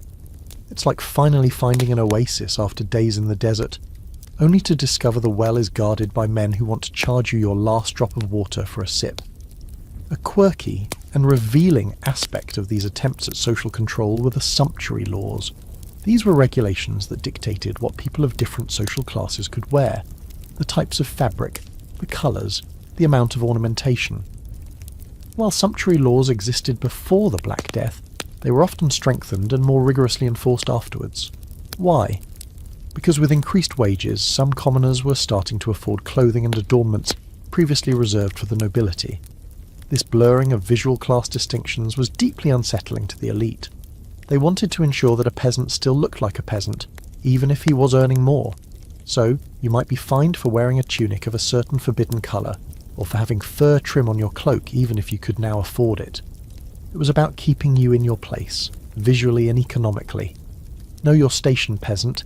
Even if your station now comes with slightly better pay, don't you dare look like you're enjoying it too much. Historians still argue about the overall effectiveness of these statutes and social control measures. While they undoubtedly caused hardship and resentment, and may have temporarily suppressed wages in some areas, many scholars believe they ultimately failed to halt the long-term economic and social shifts brought about by the massive depopulation. The fundamental law of supply and demand for labour was simply too powerful. Landowners still needed workers, and workers, despite the laws, still found ways to demand better terms or to move to where conditions were more favourable. The enforcement was often difficult, especially in rural areas, and there was widespread evasion and resistance. For you, these laws would represent a new kind of struggle. The fight for physical survival against hunger and disease might be slowly easing if you find a community. But now you face a fight for your economic freedom and your human dignity against a system determined to keep you down. You might have to work in secret for higher wages, or risk punishment by moving to a different town or manor where the rules are less strictly enforced. You become a reluctant outlaw, not out of malice, but out of a desire for a fair reward for your essential labour. The authorities might see you as greedy and insubordinate, a threat to the social order. You see yourself as someone who has survived hell and deserves something better than a return to the old servitude. The statutes are a clear message. The elites have noticed the ground shifting beneath their feet, and they are trying desperately to stop the earthquake. Your very existence, and your quiet demand for a better life, is a small act of rebellion. The attempts by authorities to reassert control through statutes and sumptuary laws, while perhaps providing a thin veneer of order in some recovering towns and manors, could not mask the deeper truth. Society as you knew it was unravelling.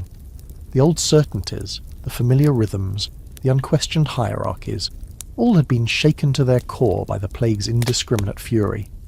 It wasn't just about labour shortages or economic disruption. It was a fundamental crisis of confidence in the very structures that were supposed to govern life. You feel this unravelling in the wary glances of strangers, in the abandoned fields, in the hushed, fearful conversations you might overhear if you managed to find your way to a place with more than a handful of survivors. The bonds of community, once strong in your village where everyone knew everyone else and relied on mutual support, have been frayed or shattered. In a larger town, you might find yourself surrounded by unfamiliar faces, many of them displaced like yourself, all carrying their own burdens of grief and suspicion. Who can you trust? The person offering you work might be fair, or they might be looking to exploit your desperation. The friendly stranger sharing a drink at the tavern, if taverns are even open and functioning, might be a fellow soul seeking solace, or they might be a thief waiting for an opportunity. The social cohesion that relied on shared history and common experience has been replaced by a pervasive sense of anxiety and instability. It's like a finely woven tapestry that has had half its threads violently ripped out. The remaining pattern is distorted, weakened, and barely recognisable. This sense of a society unravelling is a key theme in contemporary accounts of the post-plague world. Chroniclers lamented the breakdown of law and order in some areas, the rise in crime, the abandonment of traditional moral standards. With so many priests and authority figures dead, and with the church's own prestige damaged, the institutions that traditionally upheld social norms were weakened. People were adrift, and some, in their desperation or opportunism, turned to less savoury means of survival. You might hear stories of banditry on the roads becoming more common, of property disputes settled by violence rather than by law, of a general coarsening of manners and morals. It's not that everyone became a villain, far from it, but the normal constraints on behaviour were loosened when the world itself seemed to have lost its moorings. You see the physical signs of this unravelling everywhere. Houses stand empty and decaying, not just in your abandoned village, but even in towns that were only partially depopulated. Public buildings might be neglected, roads unrepaired. The careful order of the agricultural landscape, the neat strips in the open fields, the well-maintained fences and ditches, gives way to a scruffier, more chaotic environment as nature begins to reclaim what humanity can no longer manage. It's a visual representation of the breakdown of collective effort and civic responsibility. It's like watching a well-tended garden slowly revert to wilderness after the gardener has vanished. A quirky and rather telling indicator of this societal unravelling can be found in the changes to legal and administrative records. In many places, the meticulous record-keeping of manorial courts or town councils became erratic or ceased altogether for a time, simply because the scribes, clerks, and officials were dead or had fled. Gaps appear in the historical record, silent testament to a period when the normal machinery of governance ground to a halt. Wills went unprobated, deeds untransferred, crimes unrecorded. For a society that, for all its flaws, was increasingly reliant on written documentation, this was a significant disruption. It created a kind of administrative fog, making it harder to resolve disputes, collect taxes, or enforce laws. Historians still argue about the extent to which this unravelling was a temporary crisis from which society fairly quickly recovered, or if it represented a more profound and long-lasting transformation. Some emphasise the resilience of medieval institutions and the speed with which order was restored in many areas. Others point to the recurrent plague outbreaks, the persistent labour unrest, and the deep psychological scars as evidence of a more fundamental and enduring societal shift. Perhaps the truth lies somewhere in between, a period of acute crisis followed by a slow, painful and uneven process of rebuilding, resulting in a society that was demonstrably different from what had come before.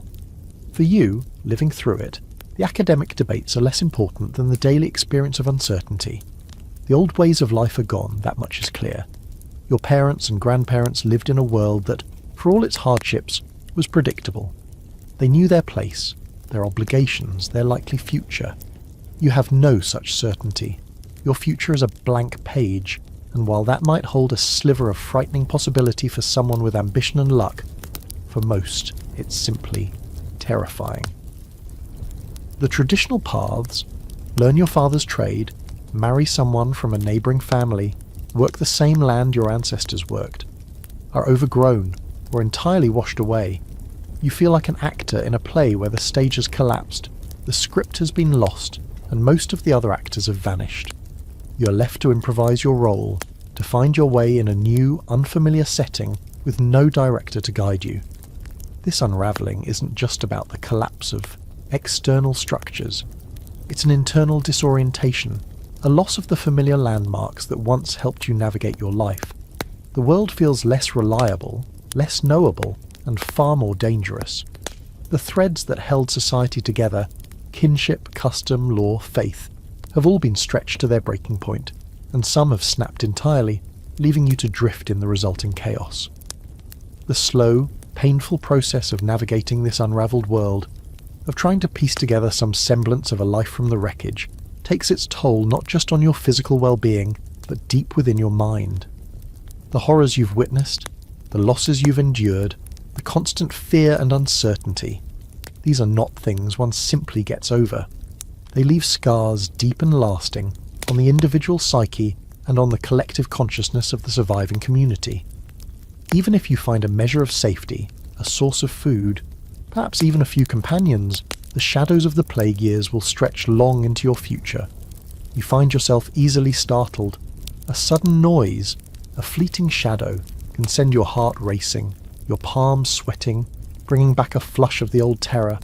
Sleep offers little respite, often troubled by vivid, disturbing dreams, replays of the sickness, of the empty village, of the faces of the dead. You might wake in a cold sweat, disoriented, the lingering images of the nightmare clinging to you like cobwebs. During the day, you might experience moments of detachment, as if you're watching yourself from a distance, an actor going through the motions of life without any real emotional connection. Or, conversely, you might be prone to sudden, overwhelming waves of grief or anger, triggered by something as simple as a familiar scent or a snatch of a forgotten song. These are the invisible wounds, the scars on the psyche, far harder to heal than any physical ailment. The psychological impact of surviving such a devastating pandemic is a significant historical reality, though often harder to document directly than economic or demographic changes. Medieval people didn't have our modern vocabulary of trauma, PTSD or anxiety disorders, but contemporary chronicles and personal accounts often describe behaviours and emotional states that are clearly indicative of profound psychological distress. There are mentions of people falling into deep melancholy, what we might call depression, of others becoming obsessively fearful of death or disease, and of a general sense of weariness and disillusionment with the world. It's like an entire society is suffering from a collective form of shell shock. You might find yourself becoming intensely superstitious, even more so than before. If you survived when so many others perished, perhaps it was due to some small, insignificant action you took, or failed to take. You might obsessively repeat that action, or avoid certain places or behaviours, clinging to any ritual that seems to offer a sliver of protection or control in a world that has proven itself to be terrifyingly arbitrary. This isn't foolishness. It's a coping mechanism, an attempt to impose some kind of order onto the chaos, to ward off the feeling of utter helplessness. You might carry a lucky pebble in your pocket convinced it saved you, even though rationally you know it's just a stone. But in these times, rationality often takes a back seat to the desperate need for comfort, however illusory. A quirky and rather sad psychological phenomenon, sometimes observed in the aftermath of disasters, is a kind of affect blunting or emotional numbness among survivors. Having witnessed so much death and suffering, some people seem to lose the capacity for strong emotion, or they suppress it as a defense mechanism. They might appear indifferent, apathetic, even cold. It's not that they don't feel, it's that feeling too much has become unbearable. You might encounter individuals like this, their eyes holding a haunted, distant look, their voices flat, their interactions minimal. Or you might even recognise this tendency in yourself, a deliberate or unconscious walling off of your emotions to protect yourself from further pain. It's like a part of you has died, even though your body survived. Historians still argue about the long-term psychological legacy of the Black Death on European society.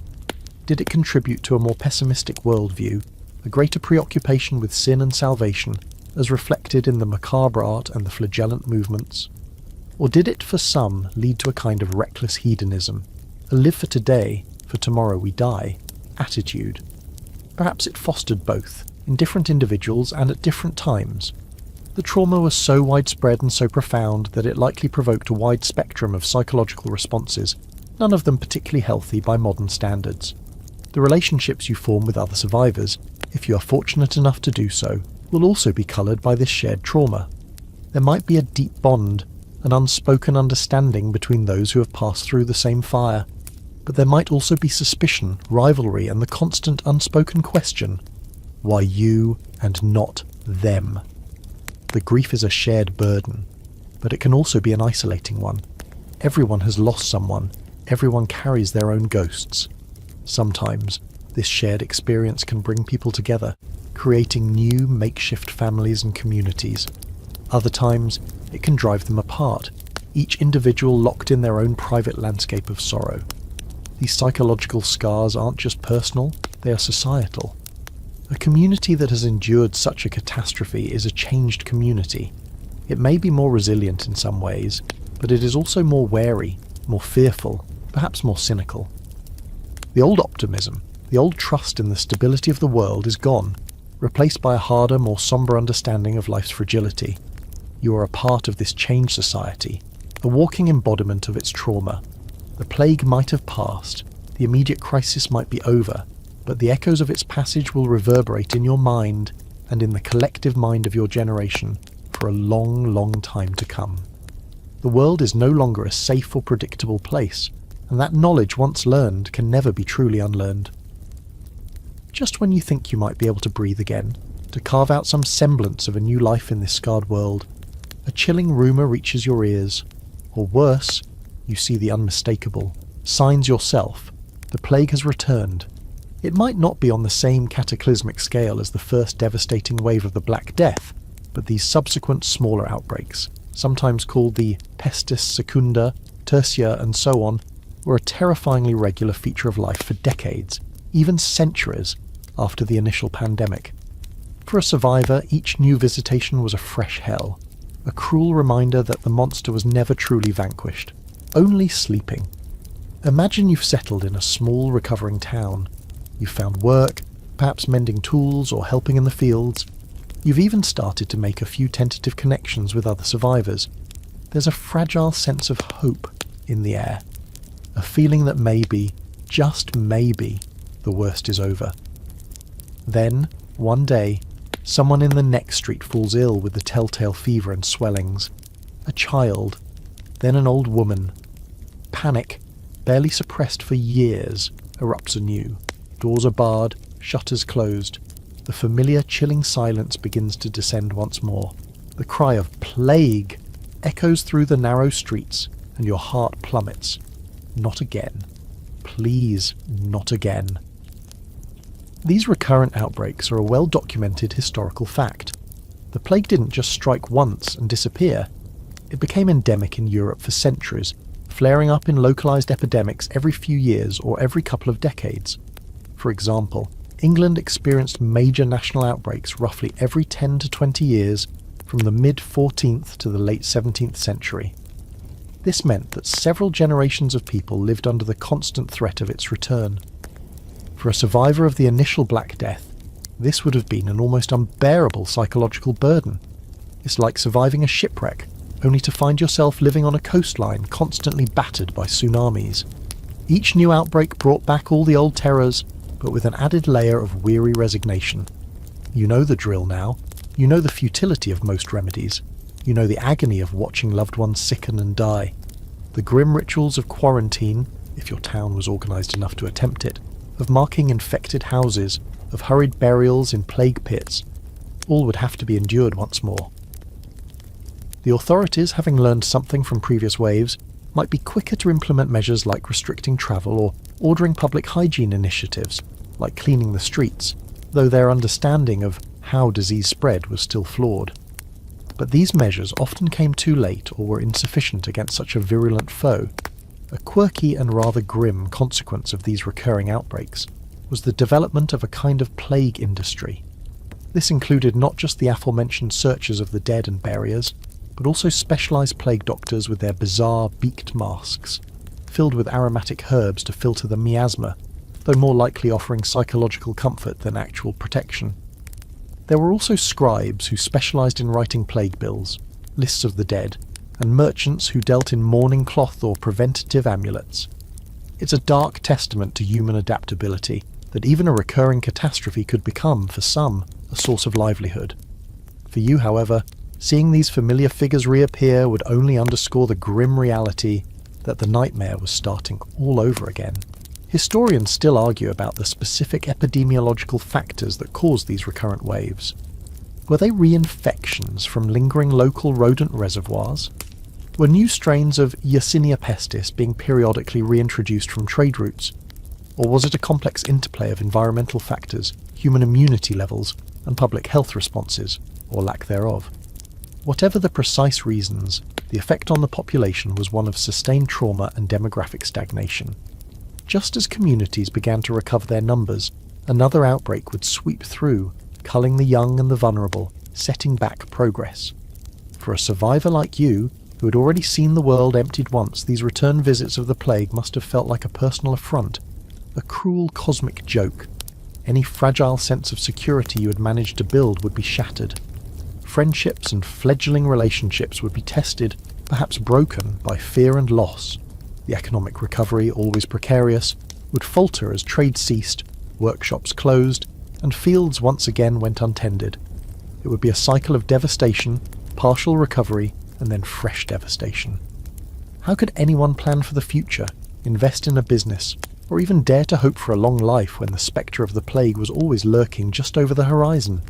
You might find yourself becoming even more insular, more distrustful. If you survived the first wave, and then a second, and perhaps even a third, you might start to feel like you're living on borrowed time, that your luck is bound to run out eventually. Or worse, you might be seen by others with a mixture of awe and suspicion. Why does he always survive? Is he protected by God, or by something darker? The psychological toll of living through repeated life-threatening events is immense. It would ingrain a deep-seated fear, a kind of societal PTSD that would be passed down through generations. The cry of plague would become the most dreaded sound in your world, a herald of suffering, loss, and the return of all your worst nightmares. Each recurrence was a brutal lesson. The world was not safe, and the reprieve was only ever temporary. The relentless cycle of plague outbreaks, the constant shadow of death, the unravelling of familiar social structures, and the deep psychological wounds all contribute to the final, inescapable truth. You are navigating a fundamentally changed, and in many ways, bleaker world. Even if decades pass and the major epidemics become less frequent, the memory of the Great Pestilence and its subsequent visitations has irrevocably altered the landscape of your life and the society around you. The world your parents knew, with its own hardships but also its underlying sense of order and predictability, is gone forever. You walk through a town that has perhaps seen some measure of recovery. There are more people now than in those first terrible years. Shops are open, some fields are cultivated, the basic rhythms of life have resumed. But it's different. There's a hollowness to it, an undercurrent of anxiety that wasn't there before. You see it in the faces of the people, especially those old. Enough to remember the worst times. There's a sadness in their eyes, a wariness that never quite disappears.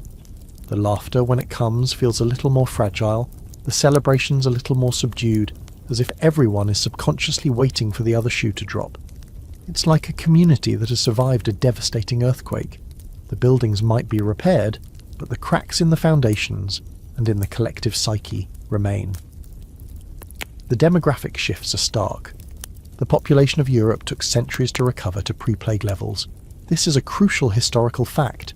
Villages like yours might remain deserted or be reoccupied by far fewer people. Land that was once intensively farmed might have reverted to pasture or even woodland simply because there weren't enough hands to work it. This changed the physical landscape in many areas, leading to more forests and less arable land. Family structures were also different.